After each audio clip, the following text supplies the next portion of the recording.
Southern California's sports fishing voice. Let's talk hookup. For the next 2 hours, join Pete Gray, Rock Cod Rick Maxa, Corey Sandin, and this week's special expert guest for fishing information, new techniques to catch more fish, and the most current scoop on what's happening in the water. Let's Talk Hookup is sponsored in part by Royal Polaris, the world's finest long-range sports fisher.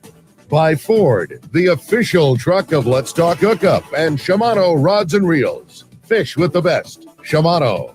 Get ready for the fastest 2 hours on radio with the hosts of Let's Talk Hookup, Pete Gray, Rock Cod Rick Maxa, and Corey Sandin. Good morning, anglers, and welcome to Let's Talk Hookup. I'm Pete Gray with Rock Cod Rick Maxa. We're in the world headquarters of Let's Talk Hookup here right next to a very sunny Southern California, San Diego Sport Fishing Landings, and we have a great show for you today.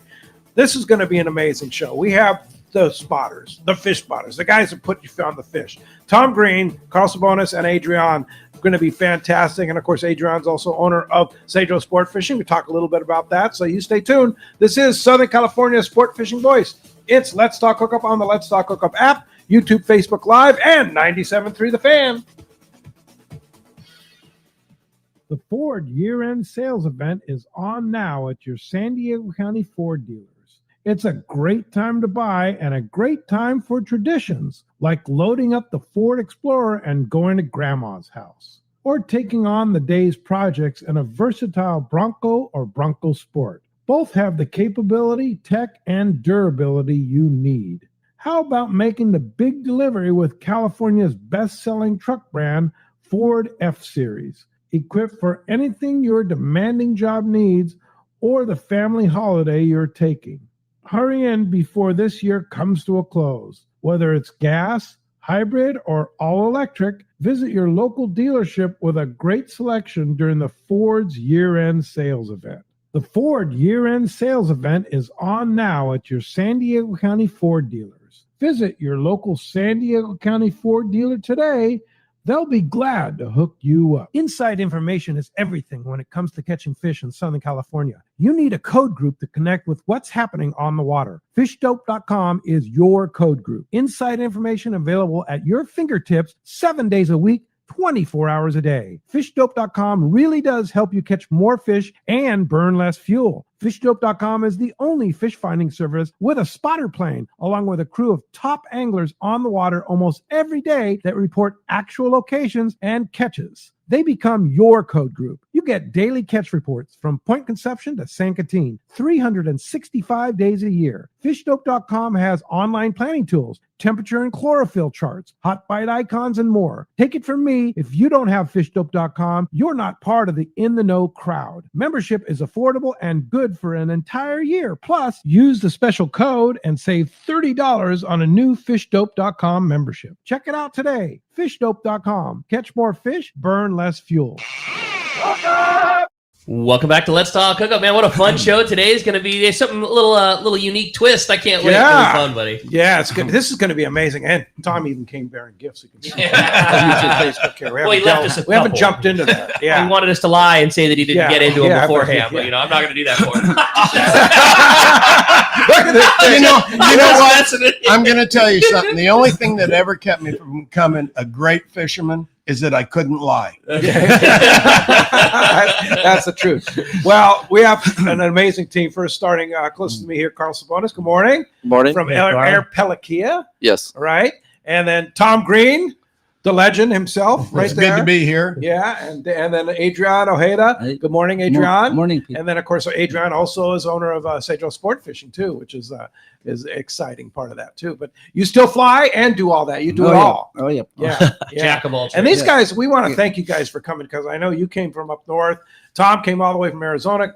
Adrian came from Ensenada. So thank you guys for awesome, coming all the way in here to talk about fishing. So, it's always exciting to talk about fishing. Yeah. So start with Carl. So you have dazzled the minds of Southern California anglers with your posts on Facebook and Instagram and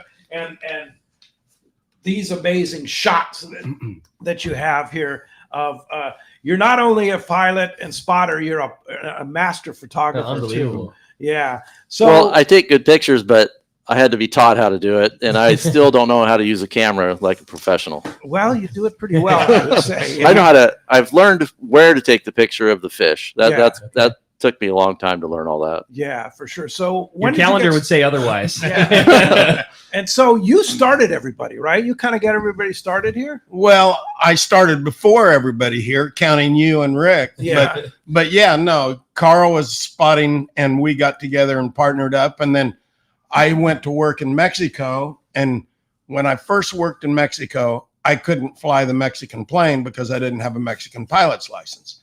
So they put Adrean with me because he had a license. He was a kid then. And he flew with me for a week, and he said, Tom, I'd like to do this the rest of my life. And I said, if you're really serious, Adrean, I'll help you. And he's been doing it, and he's phenomenal now. It's amazing. It's really neat to see.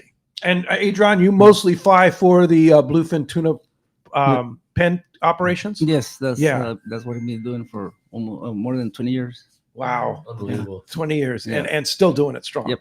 Yeah. And are you still based on Cedros? Yeah. I mean, it's based on Cedros. What do you mean? Like, did you depart from like where the plane departed? Oh yeah, no, like in fact, like next week I'm gonna start. I go to Cedros and start flying. All right. Yeah, Already? I'm gonna start getting ready for the season. Wow. Yep. Starts that early. Next year, start from the 1st of January, so I need to start spotting. So he's got to start tracking and make sure he knows exactly where the fish are. So as soon as it opens, the boats are on the spot. Yeah. And you, the we met you, what year was that you started Cedros Sport Fishing? 2006. 2006. You invited Rick and I down. Tom set it up, and we flew down there and went fishing with you before the operation was even open. Oh yeah, no, that we brought you guys down to spread the word. And if you remember, you guys were fishing out of the lobster skiffs. Right. There were no great fishing boats. Adrian and I were the very first ones to ever bring in the center consoles and really some nice fishing boats. Yeah. And then you, Tom, started working for Sport Fishing Association of California. And I believe you too, right, Carl? Part-time. Yeah, on occasion if he wasn't available. Spotting for the San Diego fleet. Yep, off and on. So now you're still active, right? Yes. You're still actively. And what are you doing mostly, Carl? Mainly harpooning swordfish and flying for the San Pedro purse seiners. Okay. But they're fishing squid all year, so unless I find something close by or they're not busy, then otherwise I'm harpooning swordfish. Yeah. And where does the name Air Pelagia come from? From the boat Pelagia, I started flying for them in '93. Wow. They hired me to fly for them. And since I was their pilot, I had shirts made and stuff at the time back in '93, '94. And I was the pilot, so I put on my shirts, I put Air Pelagia. I was the pilot. So and then I started an Instagram when they kind of came out with it, and I think I posted a couple pictures of my daughter and some birds or something, just nothing really, and then that was a long time ago. So it's just kind of stuck with me, and I had it as Air Pelagia on Instagram and left it at that. That's just where I came from, and I flew for the Pelagia for close to 20 years, off and on. Wow. And Gary was running the boat, Gary Sanson. Yeah. Wow. That's pretty amazing. But you're still spotting swordfish. Still doing the swordfish. Yeah. I love doing it. I bet the number of fish you put guys on and the number of fish, it still doesn't matter. I'm sure the second you see one like that, same adrenaline's got to go every time. Like, there he is, I got you, sucker. Like, it's, I've gone through a lot of phases where it's like, I'm a seiner pilot. It's like you can't look. It's a completely different look when you're looking for them. So, like you're looking for seiner fish, and you're doing that sort of thing, and you look down and it's like, I shouldn't be doing that.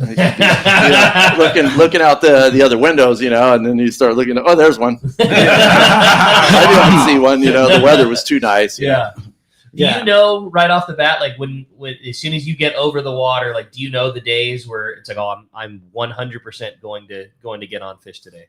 I would say yes and no. Okay. I've talked about this before, where I'll be flying along and I'll see the color of the water and things will just look perfect, and I'll be going, I'm going to see one. I'll see the current breaks or kelp or something in the area, just like, okay, this is okay, where they're going to be. Yeah. And I mean, it's not always, but it happens a Sure. lot. And as far as the seiner fish, that you really don't know. You just got to keep looking, time over the water, and eventually it's like they all come up. I've seen it, fished on days when I was in Mexico doing the purse seine thing down there for the pens. And one day I was just flying along, and I'm looking down, like there was no fish on the surface ever, or nothing. And so I'm looking down, and I'm starting to see a lot of bluefin down about 10 feet or whatever, just swimming along. And I'm like, okay, I don't know, I see like 20 fish and then 10 fish, and it's like, okay, now I'm seeing a body of fish, but they're not hitting the surface. I remember this one time, and I was like, okay, they're here. I'm seeing them. I put it on the radio. I'm seeing fish here, and then within like half an hour, they floated. Came right they to all you. just came to the surface. Watched the float happen. Yeah. So there's just different ways of seeing stuff Sure. as it happens before, or when you catch it, or you just come into an area, it's just foamers everywhere. Wow. And are they on temperature breaks? Are they on what conditions are you flying into that you see fish? Don't give away all your secrets, Carl. I don't, I mean, I go out every day thinking I'm not going to see anything. You just have to look and look and look. And as far as, coming to an area and saying there's a break here, there's going to be fish on it. It just, to me, it never really happens that way. People, thrive on the water temperature charts. And, he used to send them to me every day when we'd go fishing. It'd be on my iPad. I wouldn't even, I would we're going to find them if they're here, they're here, you know? I mean, I mean, if you're beginning, you got to start somewhere, Sure. but I, for some reason, I've never really dealt with water charts, I mean, What about you, Tom? Oh, I live by them. And Not necessarily just surface temps, but the deep water breaks. Oh yeah, no, they tell the story for me. Everybody's different, but for me, and it has worked very good for me all these years. And you, Adrian? Well, I'm learning from him. So. Yeah, you live in No choice. Yeah. So you're talking about like the new, more advanced deep water. Oh, 100%. Yeah. Yeah. The 20 fathom, 60 fathom charts. Yeah, not necessarily the sea Not surface. necessarily the surface, but don't get me wrong. Surface tells the story too, but Yeah. no, you got to look at the It gets big you close. picture. Yeah. Yeah. You look at the big picture. So if you're spotting a bluefin, what are you looking for on the surface temperature? Well, I mean, you're always looking for a good break, and everybody has a temperature that they like. favorite. I say it's all BS. What you got to find is the temperature that the fish likes. Yeah. 1 year it might be 68 degrees. Next year it might be 64 degrees. Next year it might be 72 degrees. But what they like that year. I mean, That year. It changes yeah, every year. it changes all the time. It might change mid-year, but you start finding them at a certain temperature, you better keep an eye on that temperature. Okay. Interesting. That year, the whole year. Yeah. Or maybe, it might change in the middle of the year. It might be 68 and then go to 70 or 64. I mean, you just have to watch and see what's happening. Yeah. I was just gonna say, one of my most favorite things about getting to hear the stories of Tom and Adrian and now Carl is you're fishing exactly the same way someone is from the deck of a boat in a completely different set of scenarios, but it's the same thing. It's water temp, or it's presence of bait, or it's presence of kelp, or it's just, and every time you talk to Tom, whether it be casual or on the show, it's like, oh, I'm fishing, I'm doing, and that's exactly what you're doing. You're just doing it from the air, not from the deck of the boat. And the only thing is, hopefully we don't get our feet wet. Yeah, right. You guys are standing in water, and hopefully we aren't. So let's talk about those stories, right? Have you had any close calls, Carl? In which way? I mean, we've had mechanicals, we've had guys go right over the top of you, Oh, no kidding. because everybody's looking down. Yeah, sure. Oh. So, and you forget to, you're studying something or whatever, and another guy from another group or whatever, and just right over the top. I've had him. I thought my tail was gone. No way. Oh yeah, many times. Sword fishing, when we first started, there was like 30 or 40 guys doing it. So, and then you had 50 swordfish boats driving around, and they were all within a mile of each other. Oh my God! Wow. No way! I So- had no idea. So we all had to get together and had a big meeting with all these guys because guys were dive bombing each other, chasing each other, like, get out of my area, And so what would happen is we finally had a meeting and said, look, you can only fly half the distance to the boat close to you. That keeps it. That keeps you out of his hair and you out of their hair, and it keeps you on top of your boat because you fish near your boat when you fish swordfish. So, and then if a guy found one closer to you or something, if he started circling it, the other guy would turn around and try to harpoon it. But finally, guys were more gentleman-like back then. But you just didn't go close to another guy. It got pretty wild. And it was also for the safety factor of not running into another pilot. Yeah. And then the guy on the boat, they had 2 or 3 guys, and one guy always kept an eye on his airplane. No kidding. Say, hey, you got a guy in front of you over there, at your 10 o'clock roughly, and you'd go, okay, because sword fishing, you're just looking straight down. And with the purse seiner deal, you're looking both. You're looking mainly out the front, out the windows, side windows, and so you'll see the airplanes unless you're flying to school and then you're circling it.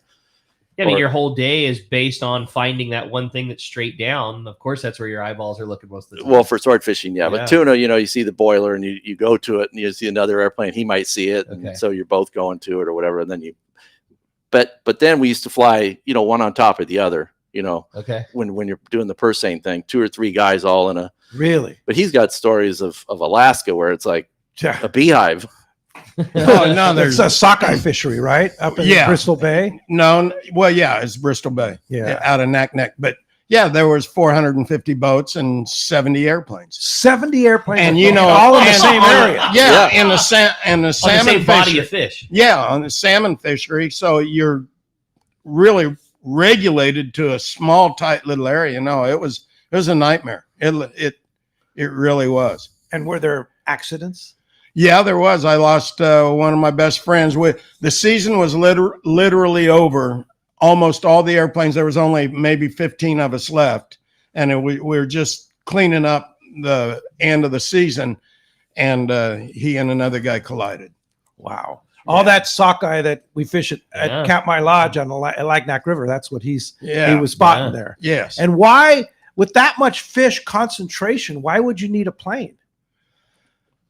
Well, we'll have to go into that later, but there's lines of fish coming. You see that when you'd see a net, we'd call it smoking. Okay. And you got a real stiff current, and the guys were always fishing. There's a line that you can't fish at. You can't go over the line, and the fishing game was there. And so you got a real strong current because you're always fishing on the flood tides. So when a net would start smoking, as soon as he'd get across that line, you could go set. And if you could drift back across the line before the fishing game got to you, you were legal. Okay. So the airplane kept an eye on where the nets were smoking, where the fish were hitting the nets, and where the fishing game was. Covering it both. I had 24 boats up there. That was the biggest group. And never did any of my guys get pinched. Wow. That's a great story. That's a great story. Now, Carl, you have a new line of hats. They're my old hats. And then t-shirts, right? No t-shirts. No t-shirts. Okay. But you have this incredible 2026 Eric Pelikia calendar. Yes. It's spectacular. Spectacular. I mean, the 14 photos that are in here. Yeah, there's 14 photos that are in here. That's a great white shark. If you're looking at Facebook and YouTube, and that's bluefin and swordfish in there. There's an incredible shot of a sperm whale in there. God. Just unbelievable shots. There's the sperm whale right there. If you're looking at Facebook and YouTube, it's probably hard to see, but just amazing shots that you took from the air. How do people obtain this calendar? They just contact me on Facebook or Instagram. Okay. And and your Facebook is Air Pelikia. Yes. Yeah. Oh no, Facebook is my name. Is your name Carl Sabonis? Yeah, I don't know why it went that way, but I also have an Air Pelikia account on Facebook, but I don't even go on it. Yeah, but I don't know why it linked from one to the other. Interacted with my Instagram, and it used my name, so I don't. I don't understand spell your last name totally yet. Yeah, me either. All I know is I'm allowed to post on Instagram, and you can link it automatically where it goes to Facebook. Yes. Yeah. So, if you want to see the pictures, then great. do it on your computer at home. Yes. They're full screen. Oh, and it'll show you the calendar pictures. Well, no, I only put this on there. Oh, okay. Normally, I would scroll through it like this and do a video and show all of them. But this year, I decided just to one picture. Yeah, but if you want to buy the calendar, just message you. Yeah, message me or I have a post on there through Venmo or PayPal or things like that. Air Pelican on Instagram and then Carl Sabonis on Facebook. Yes. Yeah. Whenever I need a fishing, but my name is on Instagram, so they can copy and paste it if they need to look for there it. you go. If they want to know the spelling. Whenever I need a fishing fix, I just get on Carl's page and check out the fishing pictures. And I go, it's like, all right. What a great Christmas gift. No doubt. Oh, yeah. Are you kidding me? Really cool. Yeah, it's a pretty impressive calendar. As you can hear, we have a great show. I mean, we haven't even scratched the surface. Yeah, no doubt, man. It's going to be 2 hours of talking stories with some great friends who have some amazing time on the water. Going to be a lot of fun. And if you want to join us this morning, we'd love to hear from you. Give us a call if you want to be a part of Let's Talk Hookup this morning. We are standing by at the Fan at 833-288-0973. One more time, 833-288-0973 is how you reach us on the Fan this morning. If you want to talk some Let's Talk Hookup and talk some amazing stories with the boys here, or send us a text. The text the show option, so popular here on Let's Talk Hookup now, and the only way to text in your questions is through the Let's Talk Hookup app. It's a free download. It's the easiest way to listen to Let's Talk Hookup. You can catch all the archive shows. If you catch some crazy story from Adrean that you got to tell your buddy, you can fire off the Let's Talk Hookup app and hear all the shows in the past. Or if you missed last week's great show with Max and Taro and want to hear some more fishing, you can always just tune in on that Let's Talk Hookup app. And it's the only way to text in your questions today. When you do, make sure you include your contact info. Just a name and a phone number along with your text is all we need in case you win that big prize at the end of the show today. And what a cool prize we have for one lucky caller or texter at the end of today's show. And how that's determined is at the end of the show, we've got the prize coin, and we'll flip the coin that designates whether the winner comes from the caller side or the texter side today. And one lucky winner is going to get a full day trip to go fishing on board the Mission Belle with Captain Cameron from Point Loma Sport Fishing. An awesome, awesome prize for one lucky caller or texter at the end of the show today. Again, going to be a great time. Lots of fun talking fishing. If you want to join us, 833-288-0973. And when we come back, we're going to be taking those phone calls, reading those texts, and a lot of great stories. You stay tuned. You're listening to Southern California's sport fishing voice. This is Let's Talk Hookup on the Let's Talk Hookup app, Facebook and YouTube Live, and 97.3 The Fan. It may be winter in Southern California, but those of us who live here know it's a great time of year to go fishing, and certainly not time to put your gear away. This is Ben, and you will see me at my dad's shop, Dana Landing in Mission Bay, the one-stop shop for a great day on the water. Food, bait, tackle, beverages, and more. This is the ideal time for bay bass fishing, and I get the inside scoop from Johnny. Heck, he will even rent you one of our killer blue skiffs. This is also a good time to go work on your reels, and Doug is the man for that job. If big largemouth bass are your bag, nothing beats East County Bait and Tackle. They have all the right stuff and live bait for a perfect day on the lake. Lemon Grove Bait and Tackle is super cool too, for both freshwater and saltwater tackle. ECBT is at the end of the 67 freeway on Mapleview and Lakeside. Lemon Grove Bait and Tackle is on Broadway in Lemon Grove, and Dana Landing is next to the Dana Launch Ramp in Mission Bay. Check danalanding.com for more details. Hey anglers, AFCO Pro Captain Ben Florentino of Coastal Charters here. As a full-time guide, I'm on the water all year long. It's my livelihood. Having the right clothing is of the utmost importance to staying warm, dry, cool, and comfortable to endure whatever the Pacific wants to throw at me. Thankfully, I'm equipped with AFCO clothing to keep me dialed season after season.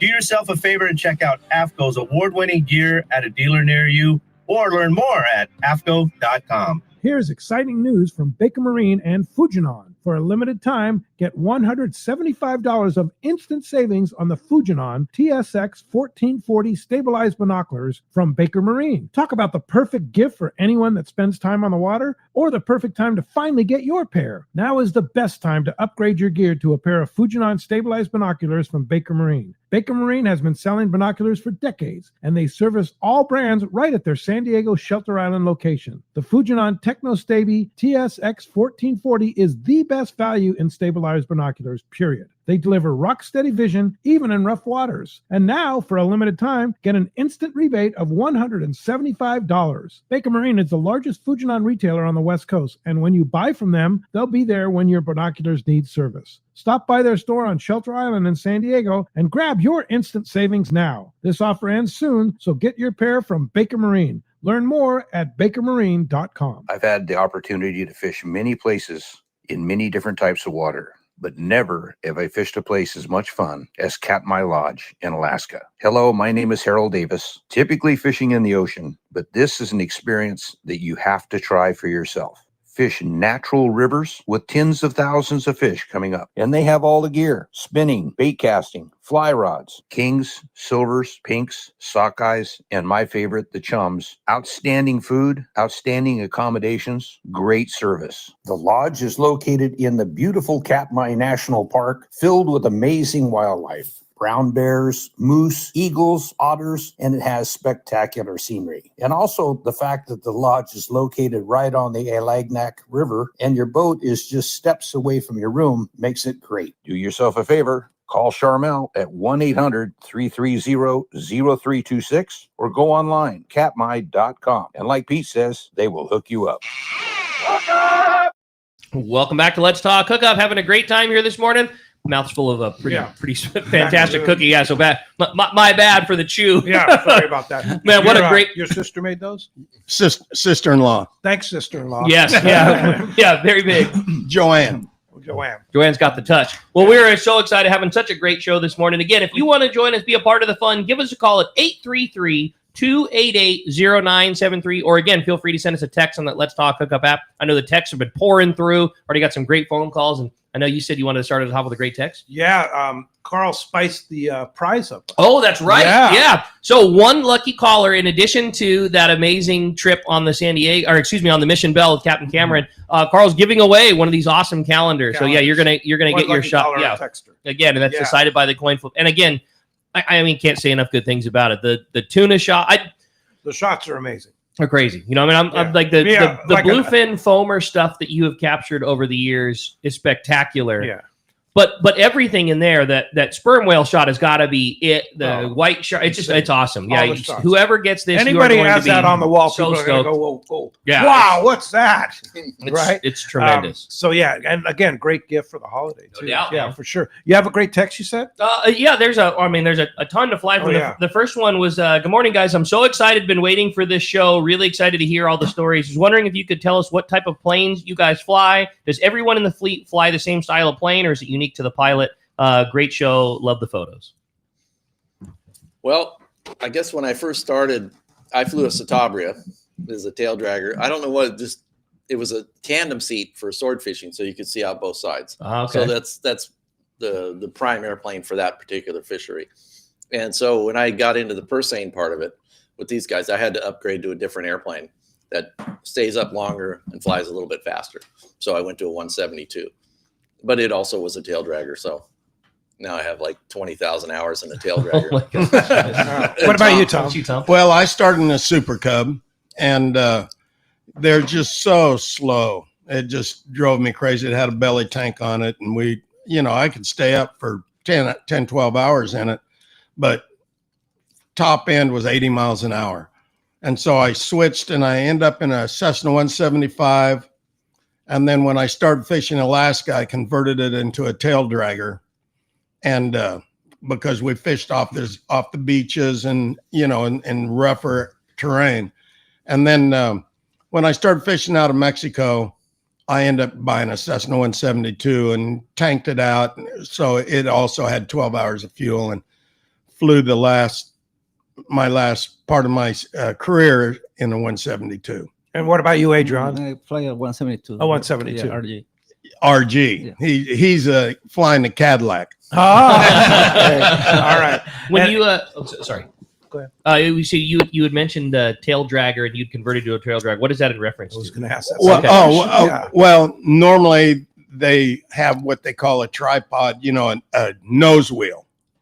But when you're fishing in rough territory, or you want a tail dragger because you want the prop and everything as far away from the ground as you can get it. Got it. So the tail, they take the tail off the nose and put it, they take the wheel off the nose and put it on the tail. Got it. How do they change the weight of the? They must have to change. Well, the then diameter of the we weight had of the plane.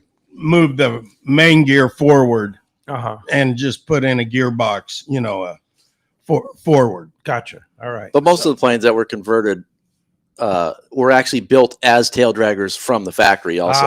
Oh, So okay. some From of that Cessna. stuff wasn't like totally custom. Some Yeah. of it was, but most of it was, the factory airplanes. Cessna had a 170 and a 180, and that considered them to be tail draggers, 185s. But that landing gear that was on there, they could convert that into your 172 because it was essentially the same fuselage. Okay. Wow. Yeah. And what makes Adrian's plane the Cadillac? His wheels fold up and he gets to go 140 knots. Whoa. Okay. 140 Okay, then. That's wild. It's retractable gear, Okay. RG. That's what that RG. RG. That's I know, cool. I gotcha. That's great. Yeah. Well, let's jump into the phones. You Rick, got they're it, packed. They want to talk to him. Every single phone line is full this morning. And if you want to get your shot again, it's 833-288-0973. Let's start with John. He's calling us from San Diego this morning. Good morning, John. Thanks for getting us started here on Let's Talk Hookup. Good morning, guys. I wanted to ask, what is the range of the planes, and what is the oddest thing you guys have ever seen out at sea? Well, like I said, our range is not necessarily miles, but it's hours. So, and I've got, if I take it easy, I got 12 hours fuel on board, had 12 hours fuel on board. But wow, some of the strange, probably one of the best ones is killer whales on a pod of sperm whales. And then I saw some killer whales attack blue whales. And it was one of the scariest things I've ever seen. What about you, Adrian? When I was with Tom, we saw the big squid. Oh, yeah. Giant squid? Oh, no kidding. How big? Really big. That's a good answer. No, it was the scariest thing I've seen. The last place in the world you'd ever want to have to put it in the water is anywhere around them. The giant. Oh yeah, and they were foaming on top, and Really? it was we're down off Abriojos. Wow. Oh, it was amazing. What about you, Carl? Lots of sights. Sure. I was thinking of something and I already forgot it. Because you've seen so many, No, right? he's getting old. That's why. Yeah, no, I had it. They listened to his story, but like his story, I can sort of emphasize on it. He flew around a bunch of squid, and then we were talking to some of the pursaner guys, and they had caught a school of skipjack. I think you told me the story, whatever. Yeah. And they, sacked up and everything, but the squid were in there too. And they ate like over half the skipjack Wow. while they By were the time sacked they up. got sacked up. They were giant squid? Oh yeah. Like they when were you say giant, really big, like 20 feet? 10 Oh feet? no, nothing like that. But the bodies were probably 6 to 8 foot long. Oh, my God. And that's a big beak, Yeah. and then They'll eat. Don't They're fall like- in. They're like piranhas. No, Yeah. Oh, they are, and they eat it. They eat They everything. each other. Yeah. But they got in this set on some skipjack, and they got well over half the school. It was a mess. They almost probably just had to dump it. Wow. Killer whales are vicious, right? They attack things. I'm telling you, if you've seen what I've seen those killer whales do, you wouldn't see near as many as those little Shamu dolls. They're Have you very, seen that, very Carl? smart. Have you seen them I- attacking stuff? I followed a killer whale one time for about 20 minutes. He was just hauling ass down by the border. Pardon the French, but I thought, okay, he's going to find something. And then I saw a school of porpoise, and he was heading towards it, and I'm like, oh, he's going to get to eat one or something, And he was just hauling. And he got to the porpoise, and the porpoise were just swimming, and he just sort of stopped all of a sudden, just sat there. And I just got my camera, I'm taking pictures. Yeah, why, man? I'm like, I got to go home. Yeah. And that was it. That's where the story ended. I just okay, I got all my pictures, but Yeah. But and every time I took a picture, what also made me mad was it was probably blowing about 12, 15 knots. And every time I came around the airplane to get a picture, he would jump at a certain time. Okay. And every time he would jump and come out of the water, it was right in the sun glare. Every And I'm like, why does he glares wait you out every time. every time? It's like, does your plane have similar ranges as what Tom was talking about, 12 hours? Yeah, that's what I was thinking of when he said that. When I flew back east for the giant bluefin in 2001 or no 2002 and 2003. And when I went back there, we used to take off at 7 in the morning and land at 7 at night, and we'd fly 12 hours. Jeez. And the ocean was absolute lake. Oh, really? That's the only time we went out looking for them. If I go, why don't you guys go out? It's like only 10 knots. Let's go. They're like, no, we can't. The water's too rough for the fish. You got to take care of them. Oh, because any kind of up and down with the boats, it ruins the fish. They get soft and they get ruined. It wasn't that you couldn't see them or they couldn't even hit them. No, they just needed to deliver a perfect product. And that all went to Japan. All that stuff back there. The giant bluefin. There was 5 purse seiners back there on the East Coast that used to be able to do it back then. And they each had a certain quota. It was like 53 tons. And I went back there. They hired me because the 9/11 deal shut them down. And they wanted to catch that quota. Got it. That extra quota they didn't catch because they shut everyone down. I went back there for 2 years, and we caught the quota that they were allowed. We never got that extra quota. Oh, gotcha. So it kept going year after year, and finally, after I said, "Well, I'm not going to come back anymore. It's going to be the same thing or whatever." And they ended up the whole tuna purse seine thing went south. Oh. They shut it down. It went well. I don't know if it shut down. It just there was not enough fish or something. Fish to catch them. Yeah. And on a deal like that, do you get paid based on what they get paid for the fish? A percentage of the catch, yes. Yeah, got it. So it's not they have to be successful for you to get paid. Right. Yeah, they got to hit. Got it. All right. Hey, well, with that said, we're going to find out what's going on the water. It's time for the Catch Report. Today, we're sponsored by Summit Gasoline at the San Diego Sports Arena. It is the place to fill up your car, truck, or your boat with the lowest in gas and diesel prices. You know that Summit also is the greatest place to get snacks and ice before your next trip, with over 40 snacks for just 89 cents, as well as sandwiches, salads, frozen bait, and more. Also, ice, it's nearly half the price of the others, with only $3.99 for a 25-pound bag. And you can get 100 pounds of ice for free with a 35-gallon fill. It's Summit Gasoline, free ice for our Let's Talk Hookup listeners, and always the lowest prices in gas at the San Diego Sports Arena. And I was at Summit on Thursday, $3.99 a gallon. When have you seen that? Right? It's been a long time since I've seen a 3 in front of everything. Yeah. I know you live in Arizona. It's like $2 cheaper. I saw that yesterday. We live in the rip-off.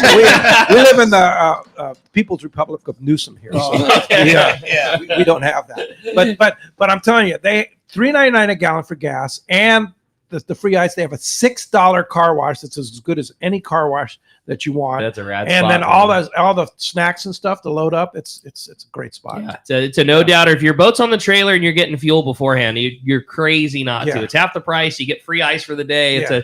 It's a cool spot. The pull through is super easy, even with a big boat. The tower is huge, so you can slide there even if you got a little tower on top of your hard top. They're a good spot, no doubt. Well, hey, with that said, we're gonna find out what's biting. Head on over to C4 Sport Fishing in Mission Bay. We got Marcos on the line. Good morning, Marcos.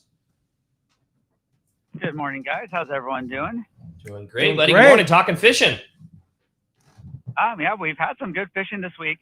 A little bit different this week. The New Seaforth running those, like we talked about, the 8 to 2:30 trips, going deep, and it's been spectacular deep fishing.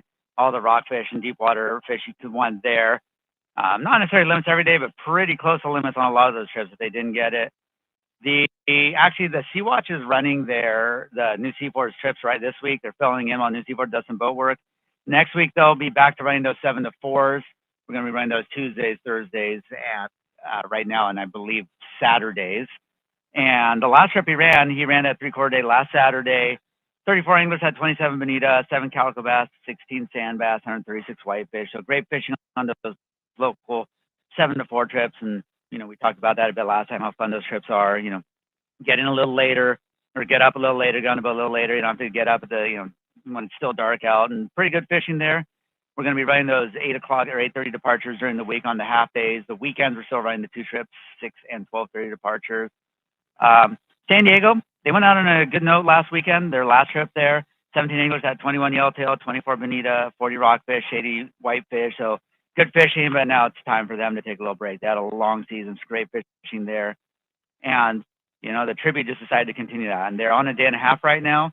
And Mike reported in this morning. We didn't get any pictures from him yet. And I'm surprised he hasn't called you guys to, steal my thunder yet, but 41 bluefin on the tribute day and a half this morning, and he said they're still fishing. Whoa. So first weekend of December, and they're catching bluefin still. And definitely check the website, seaforthlanding.com. We got those half days, those 3/4 days. The tributes running trips, they've got a trip leaving Sunday. They've got a 1 day leaving Thursday. They got a day and a half next weekend. So lots of options for you guys there. Check the website. Give us a call at the office, 619-224-3383. Come down, visit us in person, and keep that gear tuned up because you thought you were putting your gear away, but not yet. If you want some bluefin, they're still there. Unbelievable. I mean, I just can't believe that this late in the year to have a hit like that in December. Just good for them. And you've been saying it every week, Marcos. The fishing's been so good, and the fleet had run out of fishermen far before they ran out of fish, and that's certainly the case, man. Awesome to hear, and with the good local fishing to go along with it, and still great weather on the horizon, man. It's time to go. Yeah, flat calm. Gotta love it. Go fishing, right, Marcos? There's a reason everybody wants to come to San Diego for Christmas, and I think it's the bluefin. There you go. No doubt. All right. Thanks, Marcos. You had a chance for Thanksgiving, so now chance for some Christmas bluefin.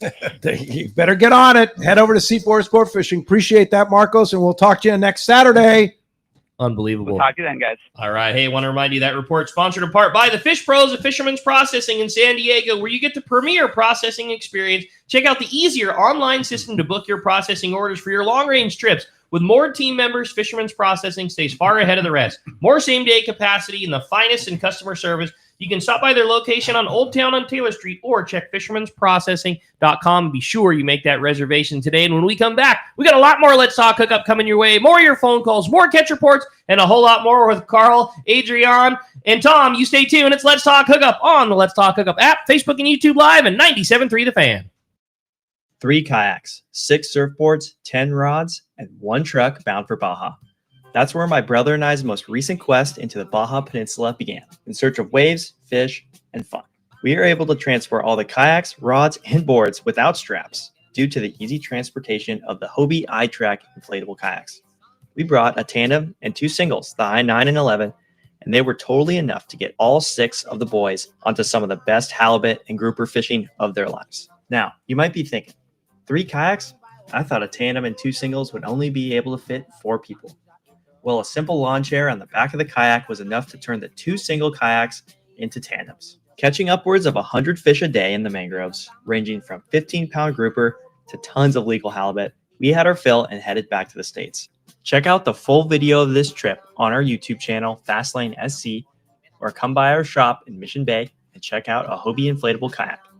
See you soon. One rod has set the standard for serious saltwater anglers worldwide, and that's CalStar. From the rugged dependability of the West Coast series, the lightweight strength of the Graphiter, or the performance of the GG series, all CalStar rods are handmade right here in Southern California of the finest materials and craftsmanship.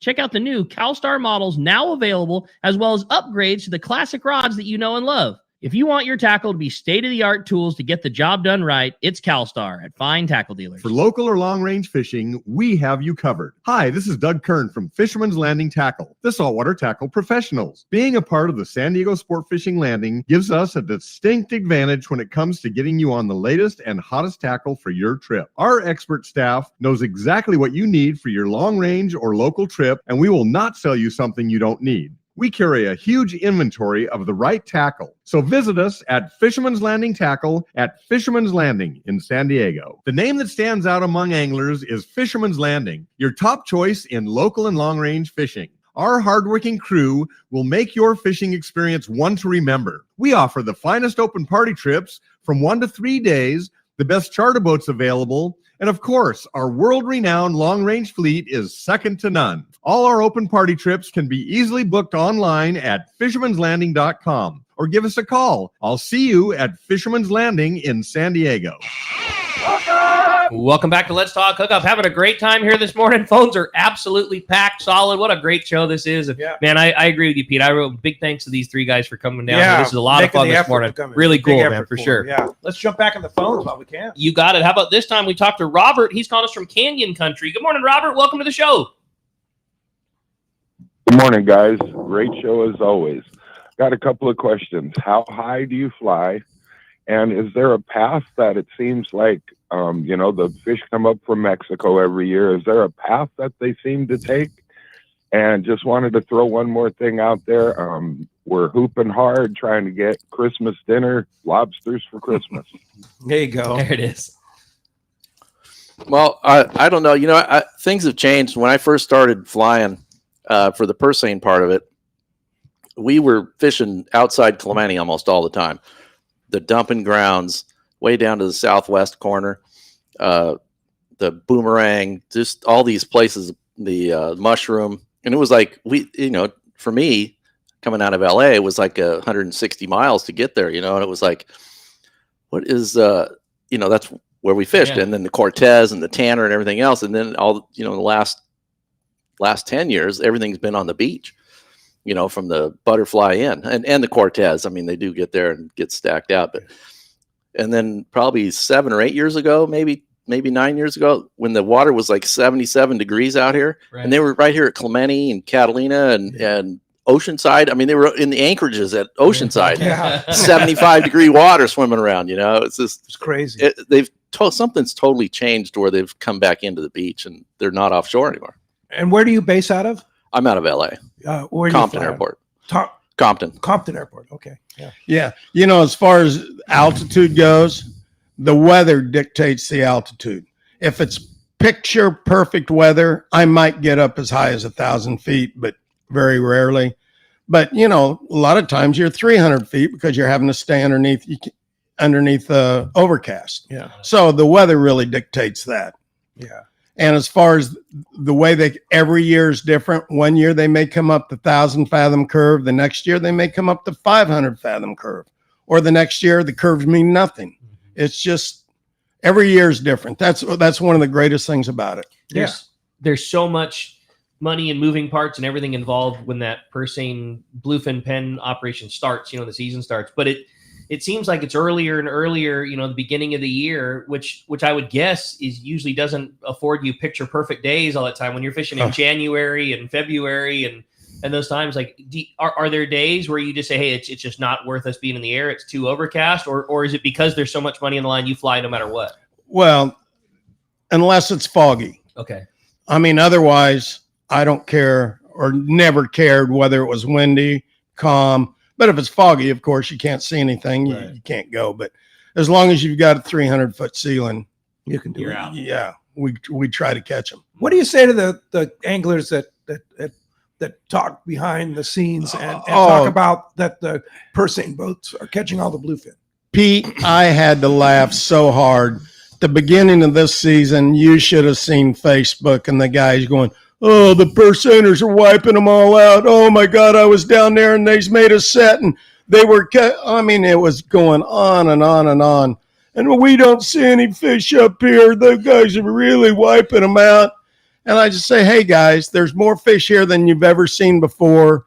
Relax. And then they kept going on and on. We don't see them up here. I said, well, maybe. And we're talking January. I said, well, maybe you should wait until the water conditions get right. Then finally everything turned. And now I you know what? And I haven't heard one guy crying since. They came back up. And the thing is you guys have quotas. Yeah. Oh, yeah. No. And a lot of the last couple of years, you've met your quotas like in the spring, right, Adrian? Yeah, and we have a quota we have just 2 companies in Ensenada. And just 2 companies. Yes. Yeah. Well, and the thing is, sport fishermen, I want you to remember this. The reason you have such a great bluefin fishery is because of the companies that Adrean is working for, because they were the ones that pushed the quota, and they got all the cannery boats knocked out. Yes. So they could only fish bluefin for value-added fish. In other words, fresh fish. The live fish. Live fish. So that's when the bluefin fishery exploded, and that's because Adrian's companies. Yeah, and they stopped that cannery fish, which was going to cat food and stuff like well, that. Yeah. I wouldn't say it's going to cat food, but yeah, it was going in the cans. Yeah. And so that's why as soon as they quit that cannery fishery, and that's when our bluefin started growing. On quality. Yeah, that's when they start growing, because before you get the fleet going there and 1,000 tons of fish showed up, the next day 1,000 tons of fish were gone. And now the fishery is as healthy as it's ever Oh, been, right? I've Would you never say that? seen it like this in my life. And I've been fishing since 70. I always had so much fun in the days when you guys would finish the quota and you would make the runs for sack, and you would call the radio show. You could hear it in your voice. There's no faking or no mistaking. Like the times when that fish was up so far, and you could hear it. You could hear the excitement. You're like, God, it's the most I've ever seen ever. I flew over a spot that was a mile long, or all these stories. Like there's no faking the realness of what you were doing. Those were such fun times. The last day we fished in, I think it was probably maybe 22. The last day we fished and filled our quota, I saw 10,000 tons of fish swimming that day, and we were done. Great. Oh, the fishery is phenomenal. It's as strong as it can be. Well, let's sneak in another phone call, Rick. You got it. How about this time we talked to John, and John's calling us from Escondido this morning. Good morning, John. Thanks for joining us here on Let's Talk Hookup. Hey, good morning, gentlemen. So I heard the prize today is the winner of the coin flip gets to fly with one of you guys. But I don't even like to fly with me. I flew with him. It was really cool. Yeah. So have you guys ever had emergencies where somebody at sea that either you saw or you heard on the radio and you guys were able to fly cover and help that way? I've had a couple of guys that were broke down, and I went out and I found them, and then got another boat to them to help out the tutor. And then Adrean and myself, we were 90 miles offshore. Adrean and I were in the same airplane, and I had engine trouble. We had engine trouble. I think it was because of Adrean, but but anyway, the other spotters followed us in, and we were able to get back to the island. We kept our feet dry. That must have been a little scary, 90 miles offshore. It was. I'll tell you what, you paid attention. Yeah. When you have engine trouble, what is it like? It's going on and off? Well, no. What I had was a stuck valve, and then as soon as it stuck, and I couldn't get, every now and then you'd get that, and you could usually get it to break free. Well, that day we couldn't get it to break free, so I called the boats. I says, "We're turning around. We're going home, and we got to get this squared away." And I get about 10 miles away from the boats, going back towards Cedrus, and all of a sudden the oil lights started flashing. Oh my God! I says, "Adrean, this is not looking good. I think we're going to get wet today." Anyway, it went on, and then pretty soon the oil pressure was zero. I mean, and we literally landed. If the airport would have been a quarter mile further, we wouldn't have made it. You wouldn't have made it. No, when I turned and leveled out, the wheels touched ground. That's how lucky we were. Wow. And I never pulled the power off. I had full rack the whole way. Wow. And it's not that we were lucky. It's that Adrean was lucky. Yeah. I just happened to be riding along with him. What about you, Carl? I've had just mainly just misfires and stuff like that. You get a little nervous, and the gauges will read funny or whatever, and you just go home. And as far as I don't know. But now have you helped and aided in rescues and well, stuff? when I first started sword fishing, there was one guy. They were flying for this boat called the Orca or whatever, and the pilots, everybody was kind of. This was one of the first few years. So a lot of guys were just building time. They were just pilots, and they had friends in their plane. They just go out and do that. And the guy's like, "I'm going in." And he called the airport, and they didn't, the guys on the boat didn't understand what he said going in. He went in the water. So they were like, "Well, did he say he was going in? We can't get him on the radio anymore, And so they called the airport. He didn't check in, and they're driving around, they don't know where he's at. And it's the funniest deal. We had like 4 or 5 fish spotters all looking for these guys in the water. Coast Guard was on their way out with a helicopter. And who finds them? The guys on the boat. The guys are swimming. Yeah. Wow. And the guys on the boat like, we see him here. We got him. It's like, oh my God. Wow. It was 5 airplanes and he was around. fine. Wow. Well, yeah, 2 guys were fine. Well, one guy had a cut on his head or whatever, but they both got out, and it was like, What do you mean you were going? They just said we're going in. Yeah. You know, like in the situation where you guys were in, where you were miles and miles from any Coast Guard or anything like that. If you would have went in, what would happen? Well, who knows? What I just told you. You know, we were headed in. I mean, do you have a raft in there? Oh, Of course. You have a Yeah. raft? No, I Survival suit. Yeah, I And a would Survival suit. Yeah. I wouldn't fly across the lake without a raft. Yeah. You know, I'm not that And good a a survival swimmer. suit. Yeah. Yeah. But no, when we were heading back in, one of the other pilots says, "There's a freighter. Land by that freighter." And I thought, "Are you nuts? The prop's still turning and you want me to land in the water? No way." And we kept going towards the island. Yeah. Luckily we made it. But wow. One thing he used to tell me, we used to talk about fishing or whatever, we're out doing whatever, and he says, what's the difference whether you're a mile offshore or 200 miles offshore? Doesn't matter. If you're in, you're in. You're going swimming. Yeah. Well, as you can hear, we got a great show going on, and we got another hour for you coming your way on Facebook and YouTube Live, as well as that Let's Talk Hookup app. We're going to say goodbye to our friends on the Fan. Another full hour coming your way. You stay tuned. More great stories on that Let's Talk Hookup app, Facebook and YouTube Live.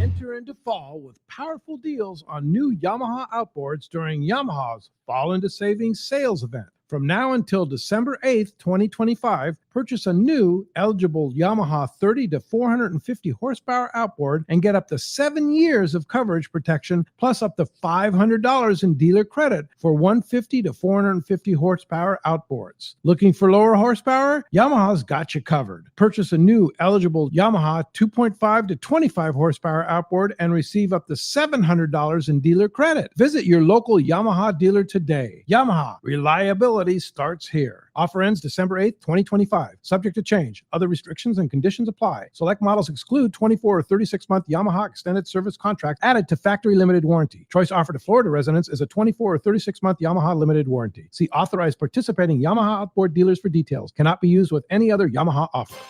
Rock Cod Rick here to tell you about Parker Boats and the guys at West Coast Marine. By now, you all know my boat partner and I bought a new 25 Parker center console from crew at West Coast Marine in Costa Mesa. We've known for a long time that a Parker was the boat for us. It's a stout workhorse of a boat built to last and get you home when the seas get rough. Parker Boats at the launch ramp, the offshore tuna grounds. You wake up in the morning on an overnight trip and there they are. Parker Boats of all sizes, fishing in the same areas as the sporties. There's a good reason for it: fishability and seaworthiness. West Coast Marine has several new Parkers in stock and ready for delivery, and they have more on the way. Don't get caught without a reliable boat when fishing is this good. Take it from me, if you're ready for a new Parker at a fair, upfront, and honest deal, you need to see West Coast Marine.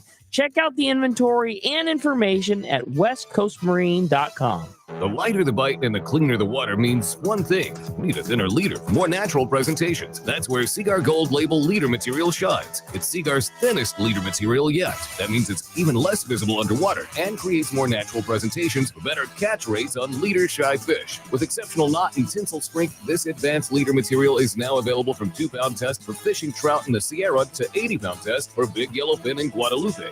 Get Seaguar Gold Label at your favorite tackle dealer or learn more at seaguar.com. Hello, this is Captain Mike Totter from Searcher Sport Fishing. Alongside my colleague, Chef Josh Evans, and our dedicated team, we invite you to join us aboard the Searcher. Our fishing trips range from 1.5 to 8 days, available May through November, and include charter options. We're committed to upholding a legacy of top-notch customer service, delicious food, and a friendly and talented crew. Book your fishing adventure online at searchersportfishing.com or call Rachel at 619-226-2403. That's searchersportfishing.com. We look forward to welcoming you aboard. Power your boat with Norsk Lithium, the ultimate choice for marine adventures. Our batteries deliver unmatched starting, trolling, and electronics power, packed with cutting-edge technology like Deep Sleep to eliminate phantom draw. Built with rugged BCI-compliant cases, they're designed to handle the toughest conditions on the water. Stay in control with the Norsk Guardian app. Monitor performance, track battery health, and unlock advanced features right from your phone. Charge with confidence using Evotech onboard and DC-to-DC chargers for fast, efficient, and hassle-free power management.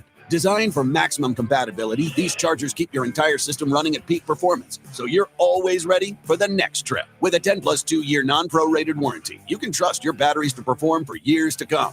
Our industry-leading warranty ensures you get the most out of your investment. With dedicated customer support if you ever need it. Upgrade your marine power today. Set up your custom system at NorskLithium.com or visit Trolling Motor Doctor in Lakewood. Norsk Lithium. No matter where the adventure takes you, we've got you powered.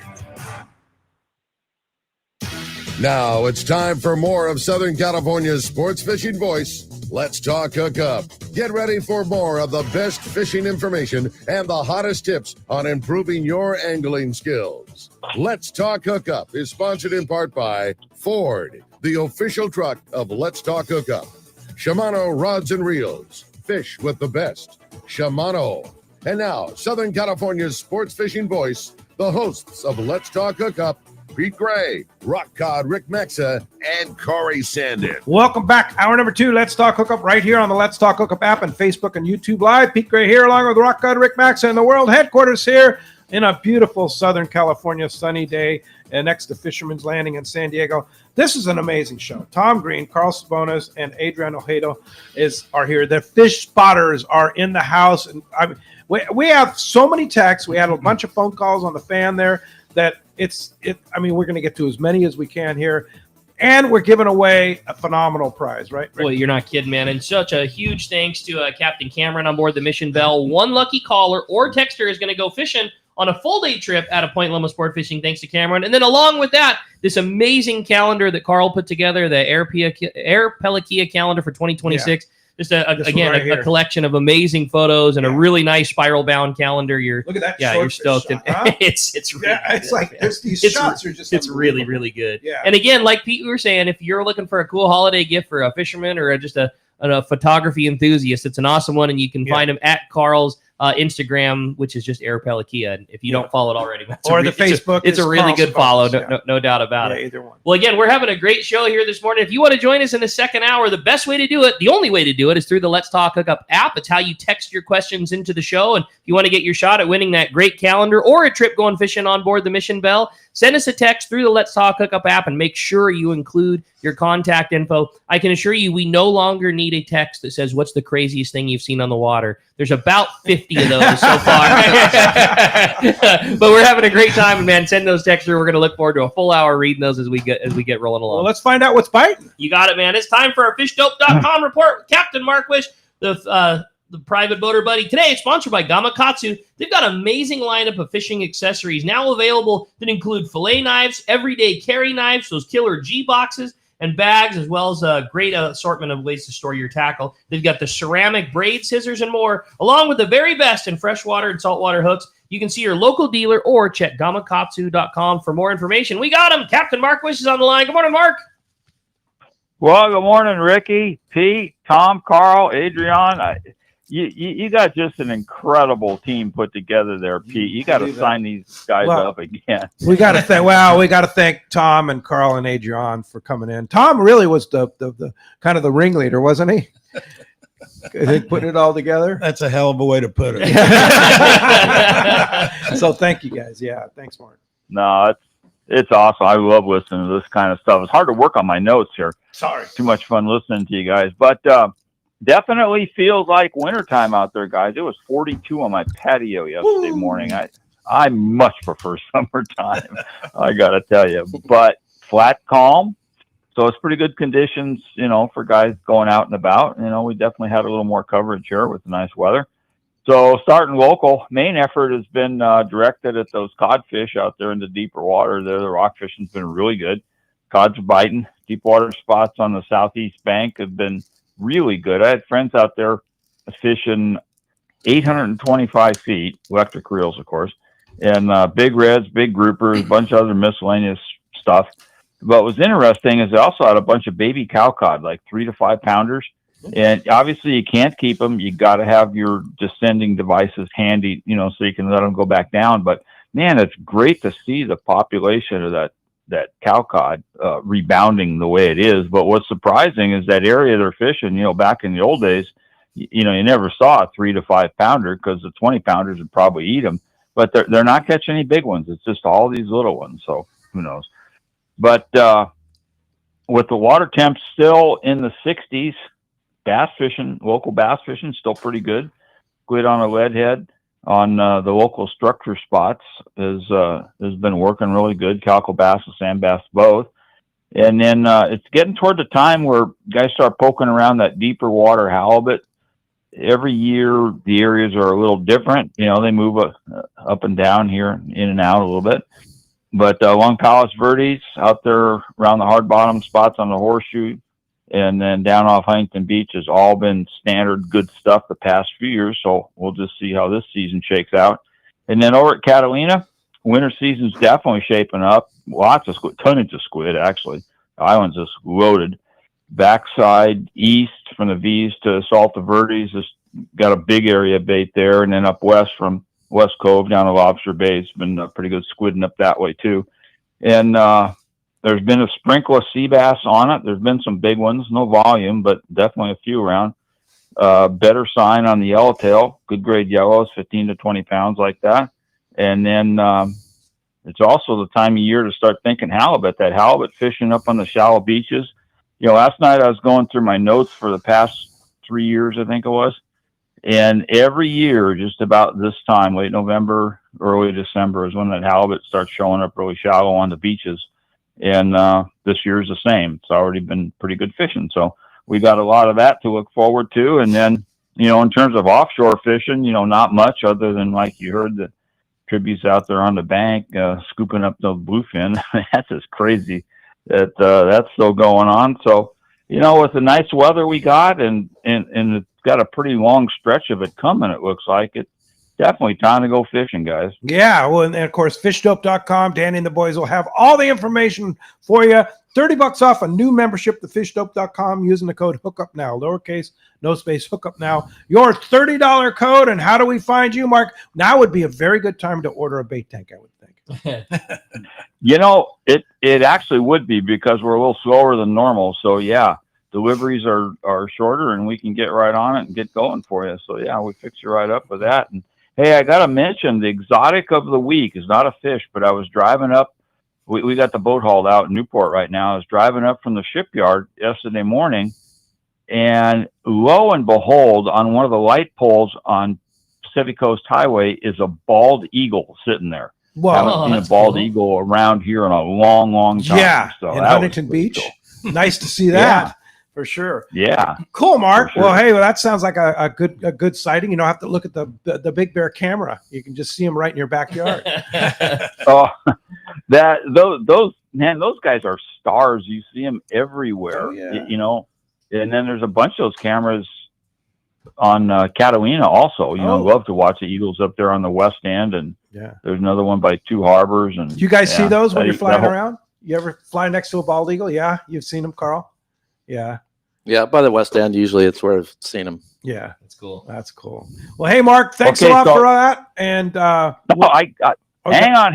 Wait, you got more. Question for Carl. You think Mark's not got a question in that arsenal? Come on. Only one question here, although I could ask 1,000. But Carl, you fly around our area, you know, the Long Beach, Catalina, Clemente area a lot, and we had pretty good fishing on the marlin, you know, kind of on the inside of Catalina. But I was wondering if you saw much marlin anywhere else this season in your travels. You know, it's hard to say. I saw a few up by Santa Barbara Island here and there, but this year was an odd year for me. I didn't fly nearly as much as I normally do because the seiners were fishing squid all summer. But yeah, I just didn't get out that much. You know, I hate to say it, but I mean, I've seen them in years. You know, obviously everybody has up at Santa Cruz, you know, where they just get thick. I've seen them everywhere at the Santa Rosa Flats. I've seen big, you know, like either a blue or black out by the 381. Wow. You know, up that way.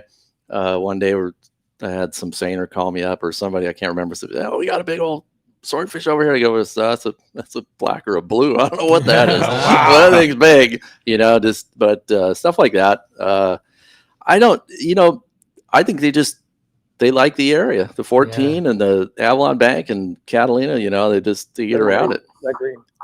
Yeah, they do. Yeah. But they leave for some reason. For some reason, they go to Santa Cruz for a week or 2 weeks. They're up there, and they're up there. I think they might have been up there this year, but I can't remember because I only flew up there 1 or 2 days. That's cool. I love that, man. Well, hey, appreciate that report, Mark, and we'll talk to you next Saturday. Okay, you got it. We'll see you guys. See you, Mark. Thanks, Mark. Okay, let's head over to the Tribute. Marcos prepped you, Mike. So we got Mike from the Tribute on. Good morning, Mike. Hey, good morning, guys. How's it going? Doing great. Hey, Marcos said you're catching them, huh?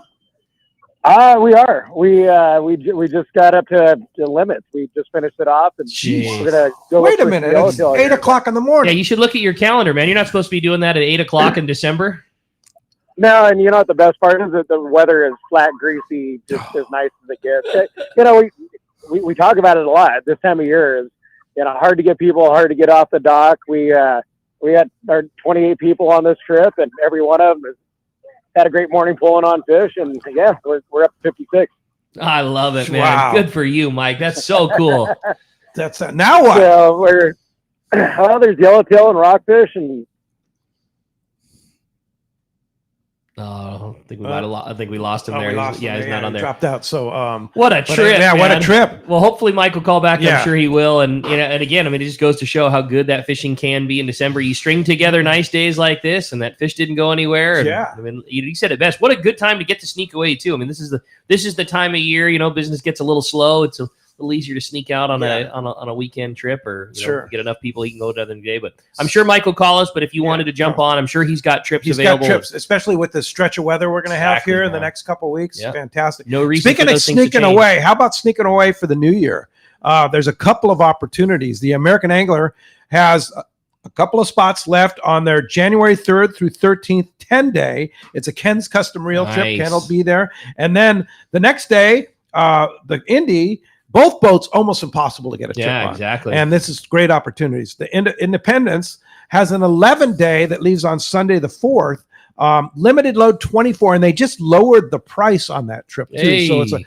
So it's super limited load on that. So for the American Angler, check AmericanAnglerSportFishing.com or check IndependenceSportFishing.com and for Independence, or call our friend Paulina in the office there at 619-226-6006. And that's again, American Angler, January 3rd through the 13th, and then the Independence, January 4th through the 15th. And the fishing this year, that 10-day ridge fall fishing, it's one of the best it's been in a bunch of years. Yeah. There's everything is at play right now. There's very good wahoo fishing to be had. There's big tuna on the lower banks. Yep. There's medium-sized tuna on the ridge. There's yellowtail up and down Bluefin, the coast. yellowfin. Yeah, I mean, you look at the all the sites from the boats. It was big cow bluefin caught. I know the Royal Polaris had several big ones over 200 pounds yesterday. Carl, who we work with at the tackle store, he's on the Intrepid right now. They had big cows yesterday. I know everybody. It's just all things are at play. You could be on a 10-day trip right now that sees great wahoo fishing, great yellowtail fishing, limits of like school-sized tuna, and you could catch a 100-pound yellow, or you could catch a 200-pound bluefin and a 200-pound yellowfin on the same trip. Yeah. Pretty And spectacular. and to be able to spend that time in January, start Yeah. the new year right. Carl and I were texting yesterday from the boat. He said, I can't remember a time when a boat had, multiple 200-pound bluefin and wahoo that were in the same water. Jeez. Pretty crazy what's going Good on fishing right now. right Yeah, now. no doubt Yeah, about it, man. yeah. Hey, Phil from Costa Mesa says, this is my favorite show with the pilots. What year did they start seeing volumes of bluefin tuna? Was it before we started catching them on our bite numbers? And have we seen any of the giant bluefin that used to be rumored around the Channel Islands? Good question. Well, the fish have been here all the time. We used to see big numbers. I started fishing with the purse seiners in 78 or 9. And we'd see big numbers, but we wouldn't see the big size. And we would catch, I've had 1,000-ton days. Wow. Back in the day. And it's always been around, but the reason the sport boats never targeted it, because it was tough to catch, and there was lots of albacore at the time. Everybody was, albacore or yellowfin was the thing. So I have to say the bluefin have been around, but never as good as it is now, because of what the Mexican companies have done to make it work. And Ted Dunn was a big part of that too, because he was down at that time. And and thank God that they did it, because what would the sport boats be doing now if it weren't for the bluefin? Yeah. Because right now there's no albacore, very little yellowfin. Yeah. So, I mean, everything has its purpose. Yeah, for sure.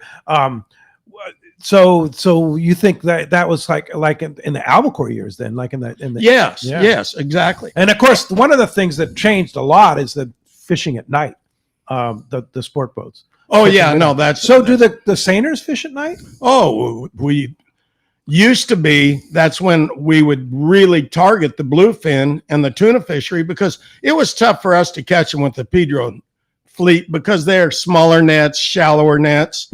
Nighttime we'd get them. Yeah. So nighttime we always targeted them nighttime. Yeah. Wow. So, and then as far as giants go, in '84 we got some 1,000-pounders. 84. In '84. And now you're seeing larger fish all the time, because you guys have to realize the Pacific coast here, the West Coast, is the nursery for the bluefin. They're hatched in the Sea of Japan. They come over. They live here until they get to be 300-400 pounds. Then they go back to spawn. And so really this is the nursery for them. For the little three. Yeah, they come over here. Yeah, they come over here they come over here at 10 kilos. Wow. Or smaller. They stay here normally until they get to be 300 pounds, and then they start going back. Working their way back. Yeah, going home. Carl, have you seen, I mean, you used to spot big bluefin back on the East Coast. Have you seen that kind of fish out here at all? Before it was 1988. Oh, excuse me. I was the guy who found him. Oh, okay. kidding. I You didn't were know the that. guy. I was the guy who found him. Oh, okay. I was on my way to I was flying for a boat, and we quit fishing in September, and a bunch of the boats, the tougher boats, all went to Morro Bay where there were swordfish up there, and they were fishing 10, 15 miles off the beach and whatever. And I thought one day, it was late October, and it was Santa Ana down here. It was just super nice, like it is now. So I took off out of LA here, and I was going between Santa Rosa and Santa Cruz Island, the Gap, and I was at 2,500 feet, and I was listening to see if I could hear some of the boats up there, because you don't have phones or anything back then in '88. So I'm flying along, and all of a sudden, I'm looking out my airplane, like for swordfish, and it's oil everywhere.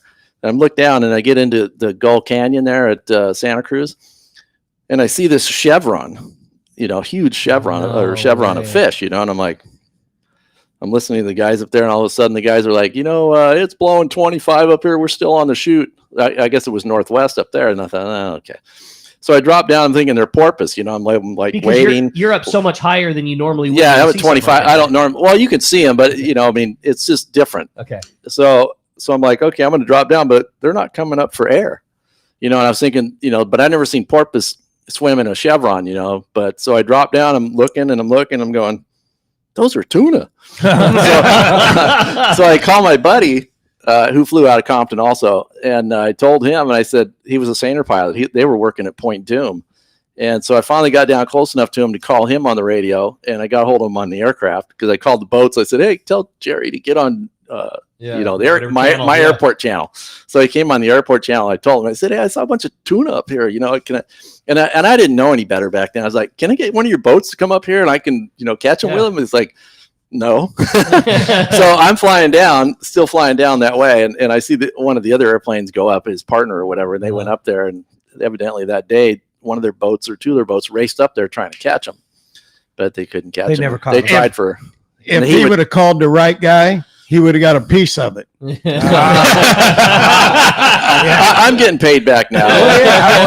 Yeah, but I mean, that's what you did for a living. So Well, yeah, I didn't that's get a your penny. job. I remember the guy telling me, he goes, yeah, I got like a $26,000 check for that one. I'm like, Oh, So thanks. those, you think those were 1,000-pounders? oh, those were the ones, that they caught. that Yeah, they ended up they ended up catching a month later, because they tried all day long to try to Did they catch them. per se them?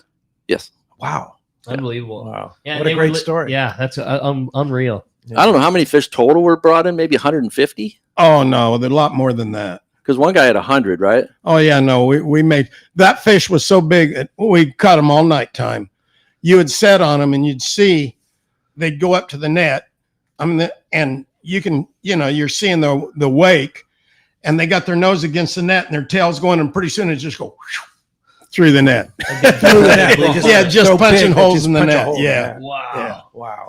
Well, you have a great text, Rick? Yeah, well, yeah, but I'm still fascinated. I know. I was looking at my phone. These stories. Yeah, well, speaking of Bluefin, I did get a text from Mike, and he just said he apologized about the phone issues, but they're really hoping to get next Friday's trip off the dock. They haul out on the 15th, so there's not a ton of time left to get out on the trip. Better get on it now. But yes, they do have a trip on next Friday, and are hoping for the opportunity. The next text I had brought up was from Jeff in Mission Viejo. Says, "Man, what a great show, you guys." My question is for Adrean. When you're flying over the bluefin, can you tell in the air the difference between bluefins and yellowfins when you're flying in the air? Yeah, I mean, it's kind of tough, but yeah, sometimes you can check the difference about the color, and that's the way you can, see the difference. But sometimes you can get confused, but but you need to check very well, and the color change. Sure. Yeah. The color change. Yeah. And their actions for me, bluefin act completely different than yellowfin. A lot of times yellowfin will have double flashers, and the shiners for the bluefin are single shiners. There's a lot of different things you can tell.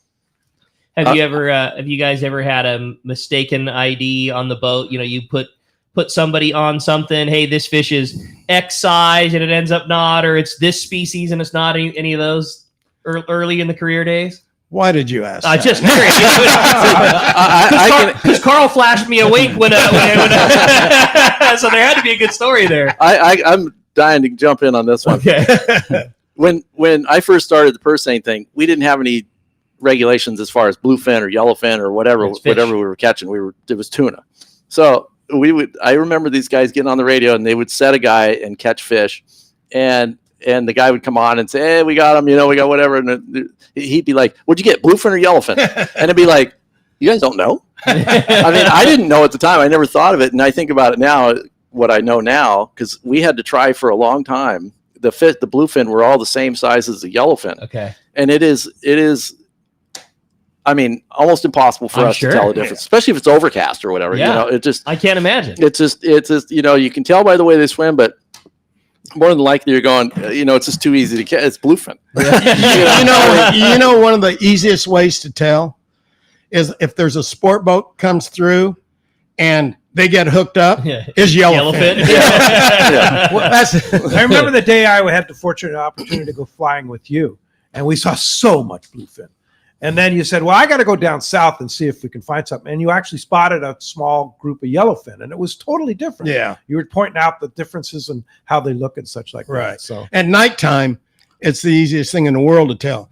Daytime, it's tough. But nighttime's easiest thing in the world. They swim so different. Yellowfin you'll see a popper here and there, and they'll go away. Bluefin, you'll see a popper, but it immediately goes back to the school.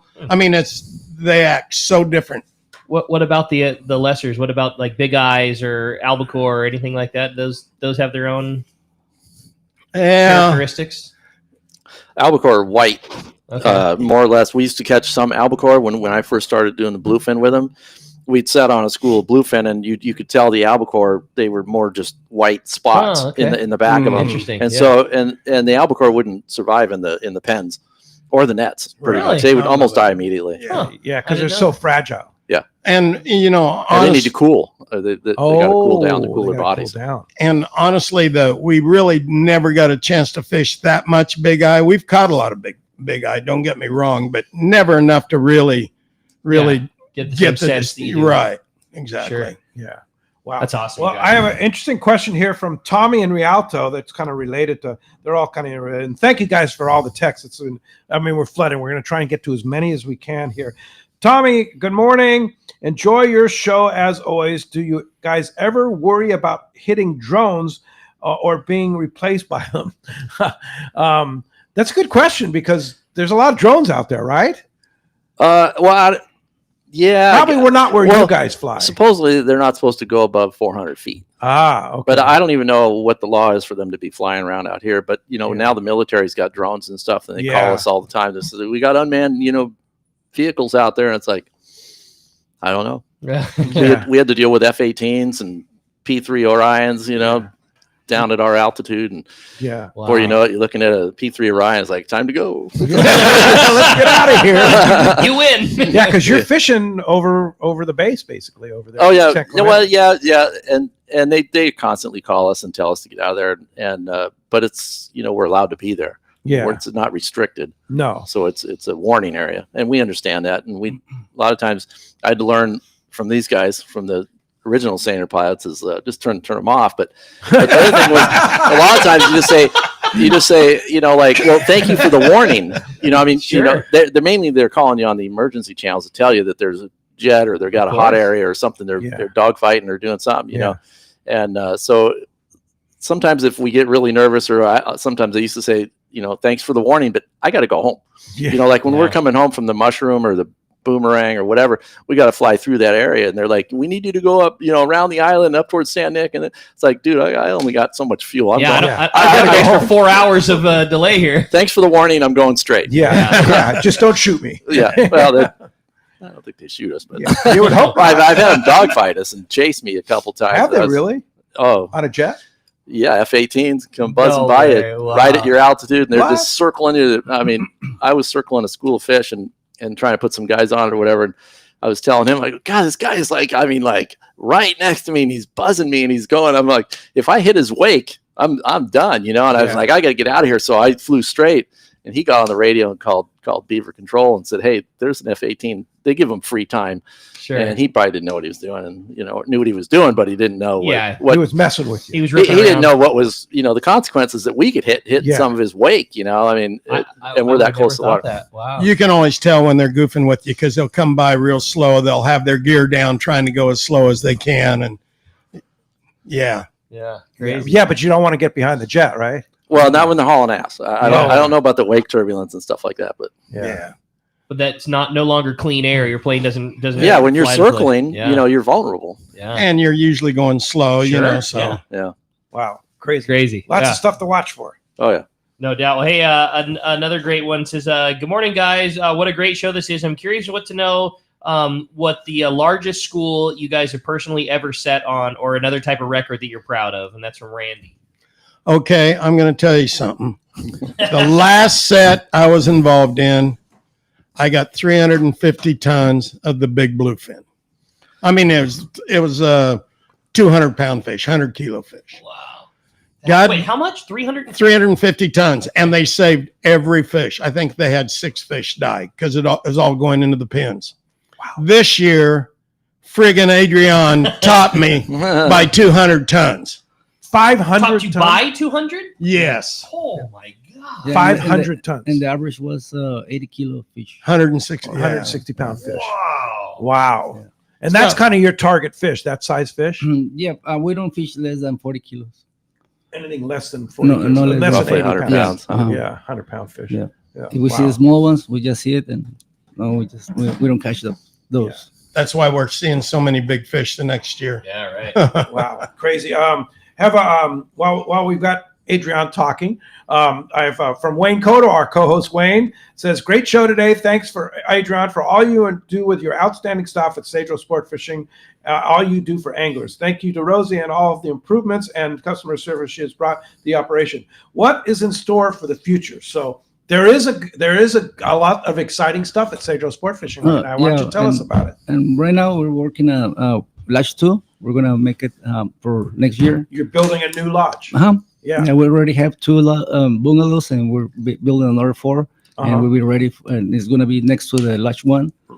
Right next door. Yep. Yeah. So basically, it'll be 2 completely separate operations still, with their own dining room, their own chefs, their own manager, and everything. Correct. Their own pongas and such. The same. But right next door. Yes. Exactly. Oh, that'll be fun. That's really cool. So and it'll hold 12, just like Lodge 1. The same, and there's going to be a bridge that that connects. So you can have a big party if you want to, right? Yep. But you stagger the dates so that one group may not have the same, won't have the same dates as the other group. So it'll be overlapping groups, maybe something like that. Yep. So and that'll be finished for this coming season, right? Yep. Yeah, that's the plan. And when you see a bungalow, these are each individual rooms with their own bathrooms and stuff like that. Yeah, they have housing bungalow. two It's people. for two people and their own bathroom. Bathroom, yeah. Yes. And then a whole separate dining room too. Yes, correct. Wow. Probably nice too, because now that the operation has been successful over so many years, like now you get to take a step back and build it, build it knowing, okay, well, we know what works. We know what we wish we had. So now you're getting the opportunity to build this from scratch, having,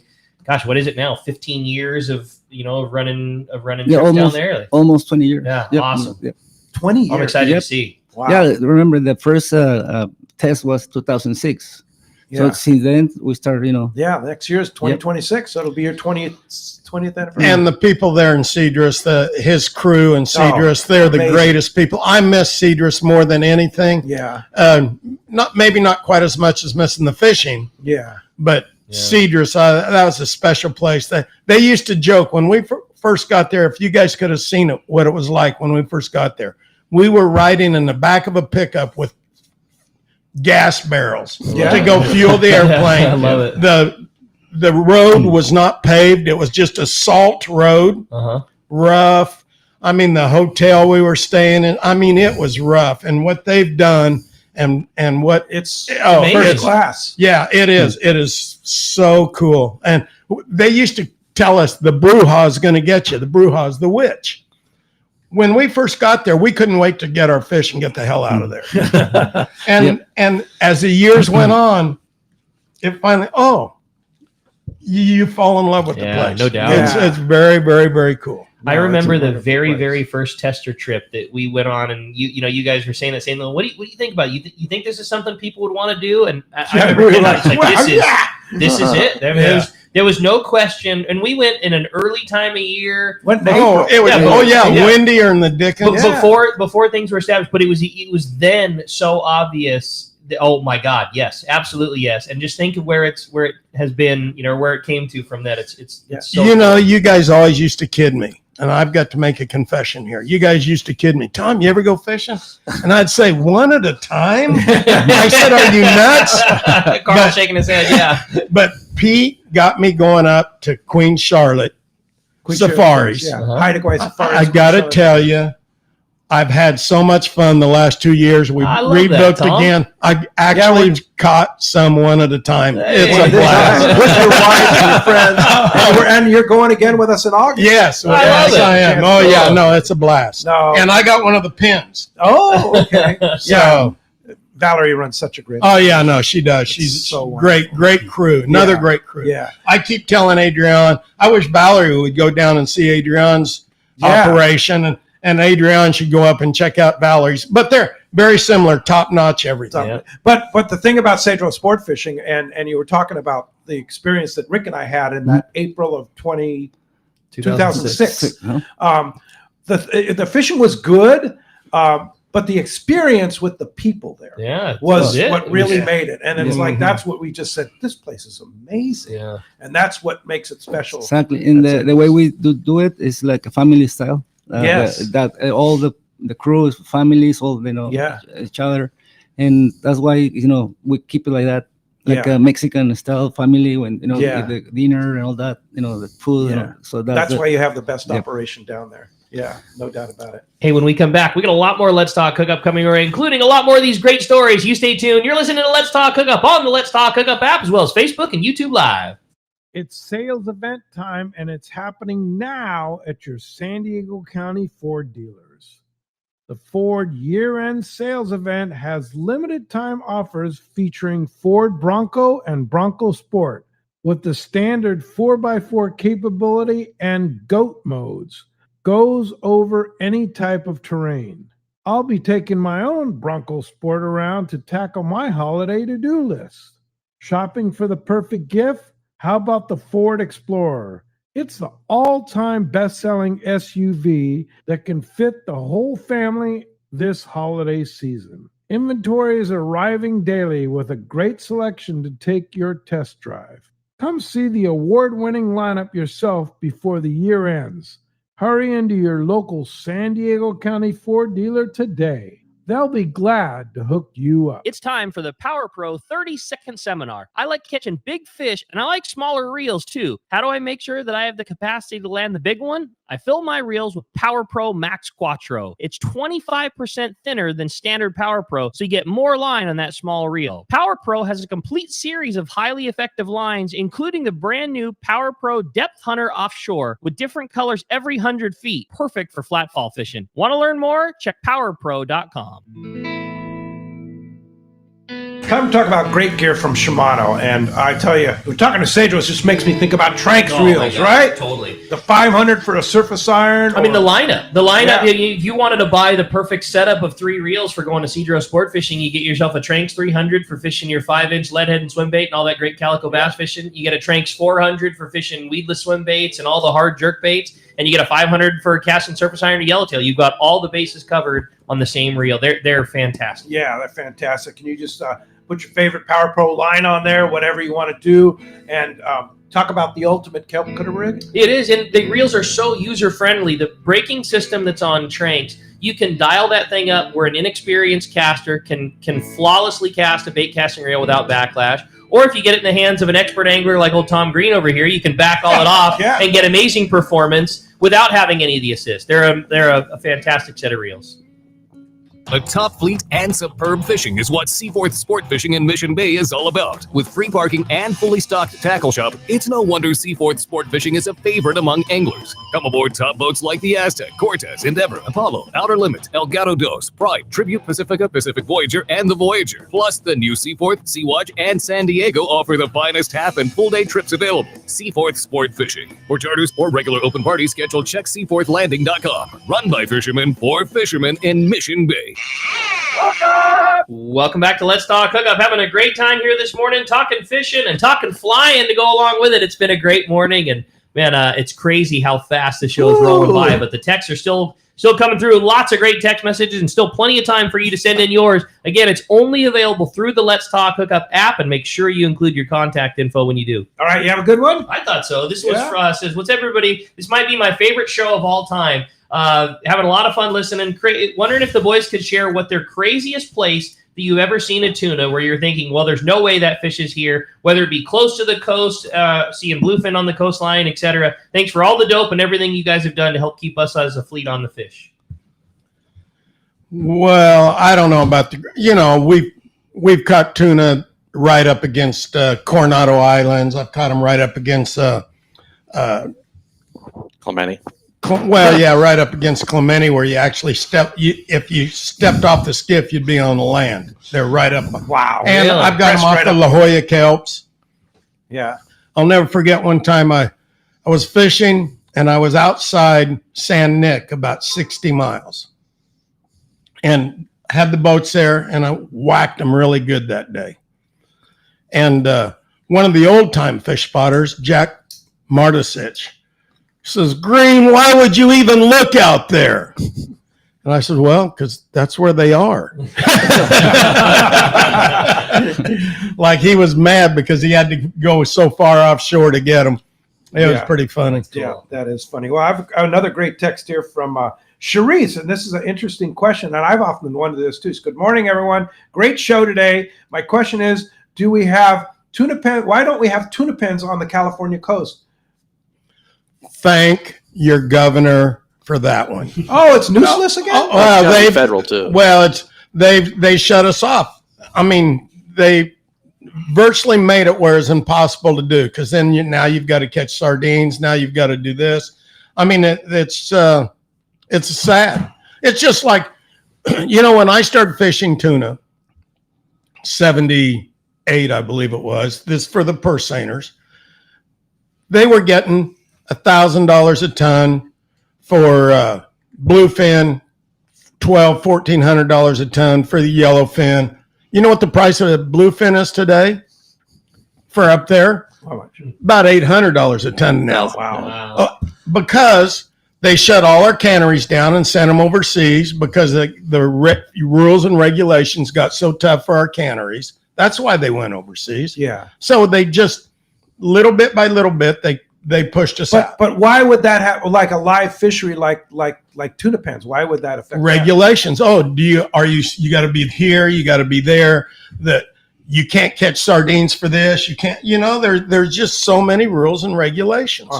Why is it that they've only built one house or two houses up there since the fire started? Well, I hate to say I'm going to argue with you about the canneries. I'm glad they're gone because they've caught a lot of fish. Well, the fish that we still catch, we have to come in and unload it in the Pedro area. Yeah. And that's why the price of the fish is $800 to $1,000 a ton, because we got to freeze it and then ship it over there. And then ship it over there. It's not that, but a lot of times it doesn't come up here to the U.S. Uh-huh. Before I started fishing, these guys were fishing in the 70s and 80s. There was no, the Magnuson didn't come in until 86 or something. Yeah, no, we were fishing in Mexico. You could fish 12 miles off the beach. Yeah, that's Mexico. All Americans. I fished down below Cedrus in those years. Right. Yeah. Yeah. And now the regulations was because it's 200 miles. It's 200 miles. And I would say also with the pens being here, it's a labor intensive. Yes. And then the amount of money that it would take to do it, and then you'd have to compete with Mexico. Yeah. And Australia. How many tons total is the quota for the pens? You guys know? This year is going to be around 5,000. 5,000 tons. Yeah. Which is nothing, right? And the U.S. is, generally only about 350 to 400, 425 or something like that. But since we haven't caught any bluefin in 5 or 6 years, they're either going to take it away from us. But they told us, they finally, gave us our regulations was only 10 or 15 ton per trip, per day. You could only catch that much. So we couldn't make any money. That was the problem. So now the fish is more, but it's the same price as squid. So they'll just, what's so hard about catching? Yeah. Why go catch squid? You go get a load of squid or 10 ton of tuna. Or go run out, no fuel. 3 or 4 days trying to catch bluefin, which are hard to catch during the day. Very, very hard. Yeah. You've already got a boat that's got the squid lit up, and you know you're going to drive to it. He knows the volume's there. He turns the lights on. You know you're going to wrap it. Why wouldn't you? Yeah, same price. Yeah. All right. So I have a text here that rated and didn't leave his name. So sorry, no prize. But it's a good question. He says, I can't find Carl's Instagram. Could you please spell the name? So Instagram is Air Pelikia, right? Yeah. AIRPILIKIA. Okay. And then Facebook is, for us old guys, Carl, CARL. And then Sparunis, S as in Sam, B as in boy, AROUNIS. All right. So I've been mispronouncing your name the whole Well, the B show. is like a P. So it's like Spar. SBAR is Spar, Sparunis. Sparunis. Okay. There you So go. spell it again. S as in Sam, B as in boy, AROUNIS. My name is also on Instagram with my Air Pelikia. With your Air Pelikia. It's Okay. underneath there, so you can. And then if somebody wants the but that's Facebook. Yeah. If somebody wants the calendar, they can either message you on Instagram or Facebook, and then I'll work get out the those. details, Yeah. and then you could I you tell them to Venmo or whatever, and Yeah. leave your name and address, and that way I can. And send how it. much is the calendar?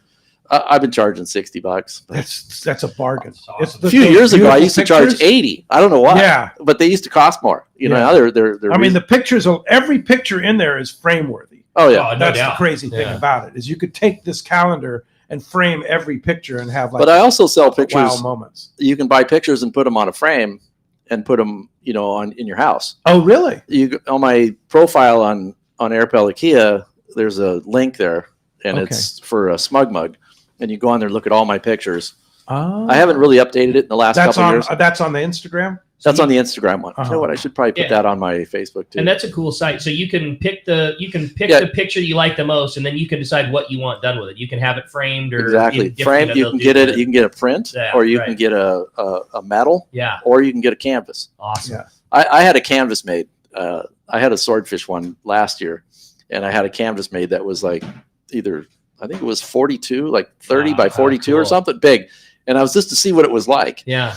And it was like I don't know, $180, some cheap place. Or I had it like Walmart or something. Yeah. I just sent it in and got it back. And I was like, you stand back and look at it, it looks like it's behind glass. So I mean, it was so shiny and it was on canvas, but when you got to look, it was a canvas, and it was like, I just had to see a canvas. I'd never done one, I love it. Because a lot of guys had done some of the tuna. But there's so many amazing. Like, look at that. that bluefin picture. Yeah, it's got a bait in it. You can't see it if you're looking on Instagram. It's hard to tell. The big foamer that you have in there, where there's like thousands of pieces of bait being sprayed Oh, at yeah. the same time with this. Yeah, Like that one right there. Oh yeah. my Look at god, that one. I mean, it's that's- so cool. I mean, these pictures are every one is frame worthy.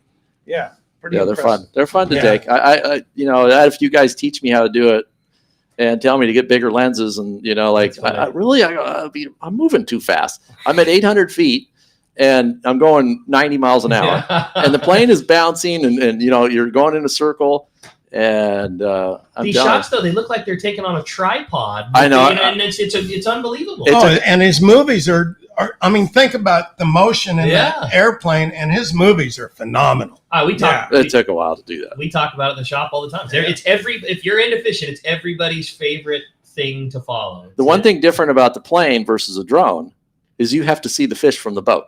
Right. And half the time, you watch guys run up on a school of boiler or whatever, and by the time you get there, you could be a quarter mile, half mile away, and send a drone over. You might be able to get some pictures. You might lose your drone. I know a guy's already lost 2 or 3, unless you're good. Yeah, and he's good with it, and he's still lost a few. But airplane's completely different than a drone. Well, I'll tell you the biggest difference between the drone is there's not one of you 3 behind it. I mean, you've been fishing your whole life, and you talked about that. Watching watching the spot develop and watching it being below and come up, and I'm sure there's been 1,000 times where you guys have seen the bait without the fish on it, or vice versa, or a big foamer doesn't start as just whitewater when you come up on. I'm sure every story you've seen it happen, and it takes a fisherman to know that. We call them breezers for a reason, because it looks like there's a breeze on the water. One day I'm flying along, and there's a breeze, a wind streak. It's got to be 2 miles long. So I'm flying along. I don't even look down. I'm flying along. I look down. That wind streak was a breezer. It was all fish. It was unbelievable. Wow. One of the biggest schools of fish I've ever seen in my life. 2 miles long. Minimum. I remember when I was flying with you. It's like, hey, there's a breezer. And it's like, where? But your eyes are so trained. Yeah. That you see stuff that other people can't. Well, I went out on the boat with you. Remember, we went out to one of the pins or something. I forget what we were doing on your Islands, boat. maybe? Yeah, we went out Coronado. past there. And we were finding breezers that day. Yeah. Remember, we ran on them. Yep. Yeah. No, that was pretty amazing. You have a great text, I thought Rick? so. Yeah, it's from John and Mira Mesa. Says, gentlemen, this is a fascinating show. Could you describe / compare the differences or challenges in working in daylight versus nighttime? Well, of course, daylight, you can see schools 5 miles away. On a greasy, slick, calm day, you can see them so far away. Nighttime, it's what's underneath the airplane. You're not going to see them any distance away. But nighttime catching is 100 times easier than daytime, except for Adrean. He's got the big boats and the big nets. They get them. Yeah. Hey, Rob in the OC has an interesting question. He says he's a pilot and he wants to know, he's a single engine pilot and he spent time flying over the water. Tom and Carl and Adrian, have you ever seen something that you can't explain? You're pointing at Adrian. Go. Yeah, well, like almost hit what do you call that? A UFO. Yeah. I see it. I thought it was an airplane, but it was moving so different. So I turned on the lights, and as soon as I turned the lights, come to me straight. So, but I of course moved the airplane. That way, if I didn't move the airplane, it hit me. He got it on video. No way. Well, no, they come from History Channel. They come to. They wanted to see it. Yeah, and I have it's a show that it was they introduce something unexplainable. Yeah, right? so they come and they call me and get right in front of they call me and so they come to interview about that. Wow. And it was happened the same thing to the U.S. Airplanes. Yeah. So in the same area, so that's why they put it in the Carl, you've seen anything? I don't know. Everything's kind of explainable, but I mean, I was fishing one night for bluefin, one of the only times we've ever done it. I was off the east end of Catalina, maybe a little further out, and this ship kept coming by, and it would, in the Navy, or they don't have all their lights on, and I'm trying to look at it, and I'm like, looking at my boats. I see my boats and I see this boat going by, and I know it's a big old ship or something. But I go, you guys see that ship over there? They're like, no, we don't see anything. And I'm like, it was just, they have the green lights or something on their number or something on the side. I think I just like, come on. Like a ghost ship. Yeah. How are you not seeing this? Yeah. Don't you guys see this? They're like, no, you're scratching your eyes. Yeah. Well, maybe it was a couple miles away or I don't know, but that was the only thing that was bugging me. And they wouldn't come back to me on the boat and say, yeah, it's a ship over there. It's like, they wouldn't answer. Interesting. Yeah. Rick, you have a good one? I thought there's an So unlimited amount, hard to grab. This one was thanks for another very interesting show and the service provided by this team of great pilots. I was interesting to hear if the pilots have any experience with moon phase in regards to tuna fishing, full moon, new moon, etc. Do you tend to see better tuna fishing, or is there any effect? That's from DJ in San Diego. We fished every day hard, and sometimes you see them on the phase, but when they're there, they're there. It doesn't matter the phase, in my view. Oh, well, nighttime, you can't fish when you got a moon because it's too bright. Oh, too much glare. Yeah, it's got to be pitch black. Oh. Best. No moon. Yeah, no moon, and it's the best conditions is maybe 1,000-foot ceiling, 5-6 miles viz. Then whatever's underneath you, it looks like a spotlight showing at you. It glows up on like the phosphorescence or whatever it is. Exactly, that's what it you're is. Seeing the fireball in the water. Yeah, if the moon came up, we pretty much left because the white glare from the moon just on the water like daytime. Wow. You can't wear sunglasses at night or anything. As soon as the moon comes up, you go home. You'd take off, and you'd try to time it. Yeah. So when the moon's going down, you're over the grounds. That's so cool, man. Very good. So cool. Hey, Bill in Leucadia has an interesting question. Let me bring it up here. And he says, talk about yellowtail. It seems this year we didn't have the amount of yellowtail we normally have, especially at the Coronado Islands and such. Did you guys see a lot of yellowtail? No. This year was like last year or the year before or something. The kelp patties have just been dry. Absolutely dry. I might have seen maybe one or two Dorado this year. And I see probably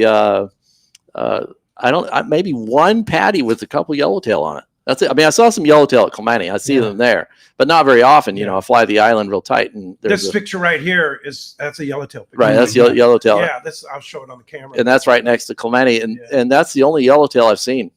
In the open. Although I did see some firecracker yellowtail. Huge schools of them. I was like, what kind of fish are those? And I took pictures of them and everything else. And the only thing I could think of is guys were telling me that they did catch a bunch of little ones. And it almost looked like mackerel, but they were, I know the difference. Yeah. And they're just little ones. And I go, that's the only yellowtail I saw. It's interesting too, because the guys down below, on the ridge, they're having just unbelievable Dorado kelps, but to the point where we heard, was it Captain Brian was talking about, like they have to go into it. They have to go into it not putting any bait in the water, no live bait, just because he said the Dorado, trying to catch wahoo, but if you put just a single sardine, it'll light the entire ball up so much that you just then can't do anything but it. Like there's such huge volume of it that's not that far away, and we never saw Dorado. Not once. Never really see any Dorado here? No, it never came across the border. Yeah. Now that one year, what was it, 2 years ago? The Dorado were everywhere. I think it was longer than that. Was it? Maybe it's kind of funny. Well, that's what happens when you get old. Every year looks the same. It's like everything now. Kind of 2 years ago. No, that was 10 years. Yeah, no. You kind of relate things to COVID now. It's like, well, that was 5 years ago. And you're like, oh no, it was before COVID. We saw those Dorados. So we're talking 6 or 7 years ago. 7 years ago. But yeah, so you even we didn't catch them. You didn't see them this year. Yellowtail. They're not here. I looked. Totally. Hey, I had another fun one. We got time for another. Yeah. Okay. I don't want this to end. That's my problem. Just watching the clock. Says, good morning, Phil. I thought this was a really fun one. One interesting fishing question, and the other was just fun. Question for all the guys. What is your favorite food to eat while you're up there flying? I can't believe you got to spend 12 hours in the plane. Also, the fishing part of it. Do you guys use binoculars while you're flying, or is everything just from your eyeballs? Also, do you ever have a co-pilot, or do you always fly solo? Those are all from Mark and Fallbrook. I'll start. I fly solo. And I usually every day when I go fishing, I take my lunch with me. I just make a turkey and cheese sandwich, bag of chips, and a soda or water or something in the ice chest, and off I go. I love it.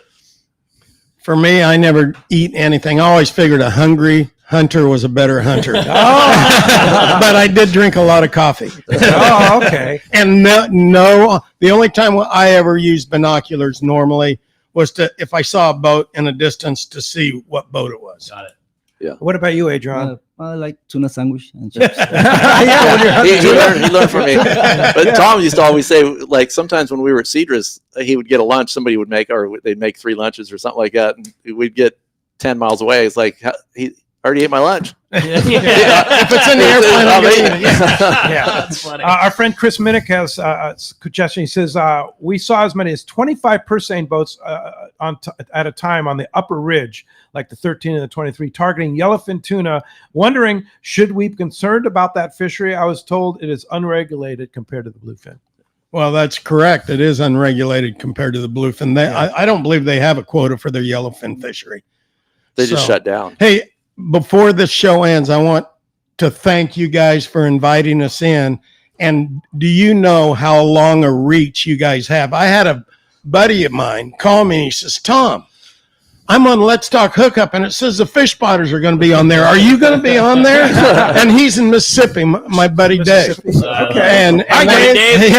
And then my buddy in Prescott says, he did the same thing. He says, are you going to? I says, yeah, well, I'm going to be there. And he goes, oh, okay, good. So no, you guys got a far reach. Yeah, well, and thanks to all our listeners and such. And thank you guys for coming. Yeah, in, totally. too. And I got to give one too. I got my favorite fan of Let's Talk Hookup, Wyatt's home sick this morning. Hi, Wyatt. So he's with Grandma, and they're watching the show live. And so I want to say good morning to Wyatt and Waylon and everybody.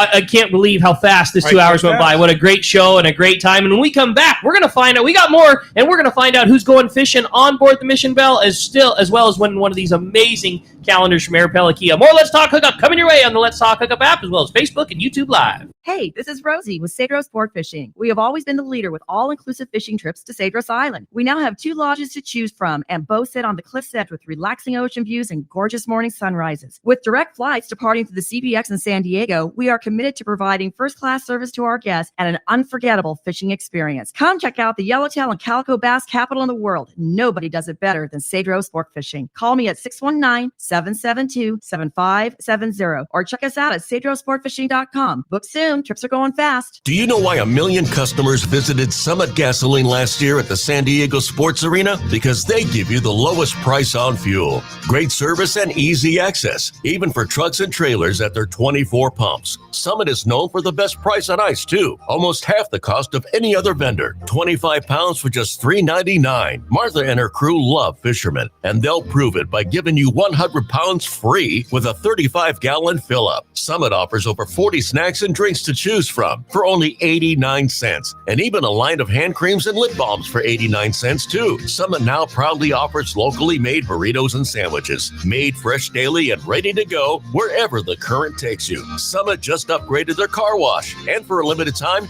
get a deluxe car wash for only $6. Grab the wife's car, grab a cheap sandwich, and make up for the day on the water. Summit Gasoline. Lowest prices, friendliest staff, easy access, and free ice. What more can you ask for? For your next fishing adventure, check Point Loma Sport Fishing. They offer half-day and full-day trips daily, perfect for families and the novice or seasoned fishermen. Point Loma Sport Fishing also offers overnight to multi-day trips, targeting the best of seasonal catches. Visit PointLomaSportFishing.com, where you can purchase tickets online and get more information on the trips available, or call 619-223-1627. Want to go fishing? Point Loma Sport Fishing has you covered. One rod has set the standard for serious saltwater anglers worldwide, and that's CalStar. From the rugged dependability of the West Coast series, the lightweight strength of the Graphiter, or the performance of the GG series, all CalStar rods are handmade right here in Southern California of the finest materials and craftsmanship.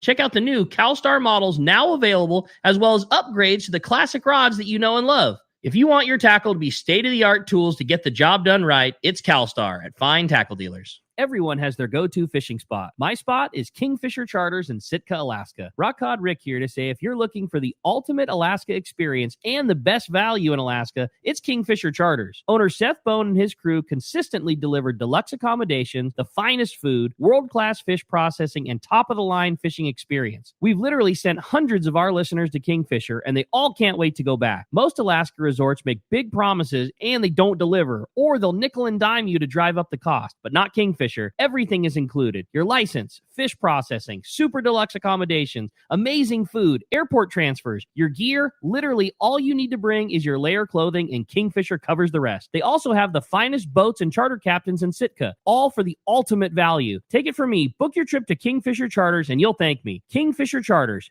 800-727-6136 or check kingfishercharters.com. Welcome back to Let's Talk Hookup. All right, it's time to find out who's going fishing on the bell. And again, one of those beautiful calendars. Adrian's going to do us the honors, flipping the prize coin. Today we have a texter. Congratulations, Tommy in Rialto. You are stoked on that calendar. And you're going fishing with Captain Cameron. Yeah, how about that? And thank you guys. Thanks. It's really fantastic. Adrian, thank you for all you do and doing a great job with Cedro Sport Fishing. And thank you for being a part of the Let's Talk Hookup family here. Yeah. Tom, thanks for putting the band together. Oh, yeah, this is great. My pleasure. This has been a real treat for me to sit and reminisce. Yeah. Well, we look forward to having you back. And thanks for driving all the way from Arizona to get here, too. I hate to say it, but anytime. And bringing the cookies. And thank you to your sister-in-law. Yeah. And Carl, again, how do we get the calendar? How do we find you? Eric Bellikia on Instagram, AIRPILIKIA. Okay. And then spell your last name again. Last name Sparunis, SBAROUNIS. Yeah. But there's more than one of us on. Alex, the sports barber, wants to know if you're Greek. Yes. Okay. Yeah, of course. Yeah. Well, I'm only half. Trust me, go buy that calendar. Yeah. It is it's so amazing. sick. It's It is amazing. so And cool. You're going to make me order more. Trust me, there was several text messages that I got said, Rick, will you please buy those for the tackle store so we can just come in and buy one? They are really, really I know. cool. I should probably hand a few off They're at some awesome. tackle stores. Yeah, for sure. That'd be the hot All tip. right. Well, thank you guys. Thanks for spending the time here. And thank you all out there for being with us. We're going to be back tomorrow morning, 7 and 9 a.m. The boss is going to be here. Captain Frank Lopresti is going to be here. That's going to be great having Frank 7 and 9 a.m. right back here on Facebook, YouTube Live, and, of course, the Let's Talk Hookup app and 97.3 The Fan. We'll see you then.